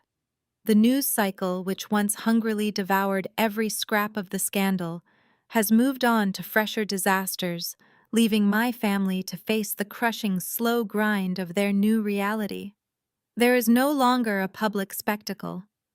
There is only the mundane, relentless misery of the lives they built on deceit. Harrison did not escape the consequences of his arrogance. The federal trial was swift, concluding just 4 months after the gala. The evidence I provided, the digital trails, the forensic handwriting analysis, the loan records left the defense with zero room for maneuver. He was sentenced to 5 years in a federal correctional facility for conspiracy to commit bank fraud and aggravated identity theft. I did not attend the sentencing. I did not send a letter of support, nor did I ask for leniency. I watched the headline appear on my phone screen while sitting in my office at home. It felt like reading a weather report, a cold, objective acknowledgement of a shift in the climate. He had made his choices, and now he was serving his time. Beatrice faced a different kind of imprisonment. Stripped of the assets that defined her worth, she was evicted from the mansion within weeks of the federal seizure. She fought it, of course, filing endless desperate motions that her remaining funds couldn't actually sustain. But the bank's legal team was as ruthless as the ones we had used. She eventually lost everything. She now resides in a cramped, low-income apartment on the outskirts of the city. I know this because Isaiah keeps a subtle tab on their status purely for security purposes. She has been expelled from the country club, not just for the bankruptcy, but for the social shame of the felony scandal. The women she once lunched with, the women who praised her visionary mothering, now cross the street to avoid her. She is a pariah in the world she worshipped for 30 years. I do not visit her. I do not send financial aid. There is no joy in watching her struggle to navigate a world that doesn't cater to her entitlement, but there is no guilt either. It is simply the logical conclusion of her own behavior. She created an environment of competition and exploitation, and now she is living in the vacuum she manufactured. Amanda's fall has been perhaps the most jagged. The courts ordered immediate restitution, forcing her to pay back every cent she embezzled from the company payroll. She has been barred from holding any executive or management position for a decade. She now works a minimum wage retail job at a suburban shopping mall. I occasionally see reports from friends who live in that area. They mention seeing her standing behind a cash register looking exhausted and unremarkable. She is no longer the golden child. She is just another person working to pay off a mountain of debt haunted by the reputation of her own fraud. The domino effect, as I had predicted, was absolute. The connections they once relied on, the board members, the politicians, the elite socialites, have vanished. They were never friends. They were just nodes in a network of shared profit. When the profit stopped, the network severed. I find that I don't harbor a shred of glee while observing their decline. If I were happy about their suffering, it would mean I still cared enough to judge them. Instead, I observe them with a flat, absolute indifference. They are simply people who have been removed from my life like a corrupted file cleared from a secure server. They occupy 0% of my emotional bandwidth. Isaiah and I have reached a new stage of our life together. The company's IPO was a historic success, making us wealthier than I ever dreamed possible, yet our life remains remarkably grounded. We have expanded our charitable initiatives, focusing on creating educational and legal support structures for children who find themselves in situations similar to what I survived. We do not do it for optics. We do not host galas or issue press releases. We do it because the work is necessary and because it honors the resilience required to pull yourself out of the shadows. My personal life has stabilized into a rhythm of deep, quiet security. I still work as a data analyst, but now I lead my own firm, handpicking clients who share our commitment to ethical transparency. I don't feel the need to prove my success to anyone. I don't need to post on social media to validate my happiness. I find contentment in the mundane, in the way Isaiah makes coffee in the morning, in the quiet focus of my office, in the steady rhythmic healing of my own soul. The trauma of my childhood, the scars of the abandonment, and the betrayal of the forged loan, it has all been integrated into the person I am today. I am the woman who realized that family is a choice. I am the woman who understands that money is just a tool, not a measure of character. I am the woman who learned that when you refuse to be a victim, you automatically become the architect of your own victory. Sometimes late at night, I think about the girl in the pale blue bedroom in Fairfield. I think about how scared she was, how desperately she wanted to be enough for people who were fundamentally broken. I want to go back and tell her that she doesn't need their permission to be successful. I want to tell her that the traits they called serious and boring would eventually be the very tools she used to dismantle their arrogance. But I don't need to tell her. I am her, and I survived. The legacy of the Caldwell family is gone, replaced by something I built on my own terms. There are no more secrets, no more forged signatures, and no more ultimatums. There is only the truth, and for the first time in 34 years, the truth is entirely mine to own. I have learned that the greatest freedom isn't found in money or power. It is found in the ability to walk away from people who don't see your value, and in the courage to realize that you are your own greatest support. The aftermath of karma isn't just about their ruin. It's about the peace I found in the space they vacated, and for the first time that peace is permanent. The weekend began with the kind of silence that only true security can provide. We were at our estate perched high above the coastline, where the only sounds were the rhythmic retreat of the tide and the gentle rustle of leaves. Isaiah had been home for 3 days, his company's IPO now firmly cemented in the history books of Wall Street. The numbers were not just astronomical, they were transformative. We had reached a level of financial freedom that most people spend lifetimes chasing, yet as I stood on the deck watching the sunrise, I realized that the numbers on a screen felt remarkably distant compared to the profound internal shift I was experiencing. I held a warm mug of tea, the ceramic radiating heat into my palms. Isaiah stepped out onto the deck behind me, his arms sliding around my waist to pull me closer. He didn't speak, he just let the morning light wash over us. There was no talk of debt portfolios, no legal documents to review, and absolutely no need for the tactical ruthlessness that had defined our lives for the past 6 months. We were simply two people who had weathered an impossible storm and come out standing on the other side. The success of the IPO had opened doors for new philanthropic initiatives, projects that Isaiah and I were now managing together through our own foundation. We weren't just building a financial empire anymore. We were building an infrastructure of support for others. It was a stark contrast to the way the Caldwells had operated, where every transaction was a zero-sum game and every relationship was a chess move. I had spent years of my life believing that my family's toxic version of ambition was the only way to succeed. I was wrong. Success, when divorced from human decency, is just a hollow trophy that eventually burns the person holding it. My mind drifted back to my mother Beatrice in her cramped apartment and Harrison in his prison cell. I thought about the emptiness of their victory lap at the Ritz-Carlton. They had sacrificed their daughter, their integrity, and their peace of mind for an image of prosperity that turned out to be a house of cards. They chose blood over loyalty, and in the end, that blood betrayed them.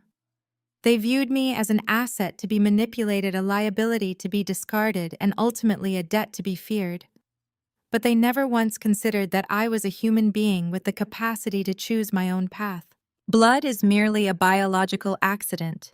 It is a set of genetic instructions, a historical coincidence, a series of chemical reactions that have zero bearing on the quality of your character.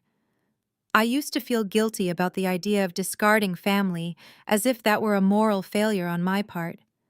But as I look at the vast expanse of the ocean, I see clearly that loyalty is a choice. You don't inherit loyalty. You earn it through presence, through consistency, and through the quiet, difficult work of showing up for the people you claim to love. My parents failed that test every single day of my life. Isaiah, however, earned my loyalty in the trenches. He earned it when we were eating ramen on the floor of an empty apartment, and he earned it when he stood by my side while I tore down the empire that sought to define me. I turned around in Isaiah's arms, looking up at him. He was tired, the lingering fatigue of a year's worth of corporate warfare etched into his features, but he was at peace. We had created a new definition of family. It wasn't built on the foundation of shared DNA or public appearances. It was built on the foundation of shared values and the radical decision to prioritize the people who didn't view us as leverage. Some might call what I did to my parents cruel. I've read the comments, heard the whispers from distant relatives who still believe that family members should be forgiven simply because they are family. But those people have never been stolen from by the people who were supposed to protect them. They have never watched their own parents conspire to destroy their husband's career, to cover up their own fraud. There is a profound difference between being difficult and being dangerous. My family was dangerous. Removing them from my life wasn't an act of spite. It was an act of survival. If you are listening to this and you feel trapped, if you feel the crushing weight of an obligation to maintain a relationship with people who are actively eroding your spirit, hear me now. You are not obligated to set yourself on fire just to keep others warm. You do not owe your life, your credit score, or your peace of mind to people who see you as an asset to be used. The hardest thing you will ever do is draw that line in the sand, but it is also the most important. The moment you decide that your self-worth is non-negotiable is the moment you start to live. The world is full of people who will love you for who you are, not for who they want to turn you into. You might have to walk away from everyone you have ever known to find them, but the view from the other side is worth every step of the journey. I look at the horizon where the sky meets the water in a seamless, beautiful line. My life is mine now. Every decision, every triumph, and every quiet morning belongs to me and the man I chose. The Caldwell name is no longer a shackle. It's a distant memory, a warning sign from a life I chose to leave behind. I have forged a path where I am enough, and that is a victory that no amount of money could ever buy. If you have had to cut off toxic family members to find your way home to yourself, share your story in the comments. We need to normalize the act of choosing our own healing over their dysfunction. You are the architect of your own story. Never let them dictate your worth. Thank you for walking this road with me, and remember, the people who love you will always make space for you. The most profound lesson from this journey is that true self-worth is never something you can earn from people who are fundamentally incapable of recognizing it. For years, I operated under the delusion that if I simply worked harder, achieved more, or fulfilled the expectations set by my family, I would eventually earn their genuine approval. I allowed their toxic metrics, money, status, and conformity to define my own value. This pursuit not only led to my emotional exhaustion, but also blinded me to the fact that their rejection was never a reflection of my inadequacies. Instead, it was a direct symptom of their own deep-seated brokenness and their need for control. True independence began the moment I stopped viewing my worth as a commodity to be traded for parental validation. When I finally drew the line, I realized that loyalty is a choice, not a biological mandate. Real family consists of those who show up when life falls apart, not those who only grace you with their presence when your success is convenient for their image. Building an authentic life required the painful process of dismantling the false narratives they had constructed about me. By reclaiming my identity and refusing to be a pawn in their financial schemes, I discovered that I was always enough. The power I sought in their eyes was something I possessed all along.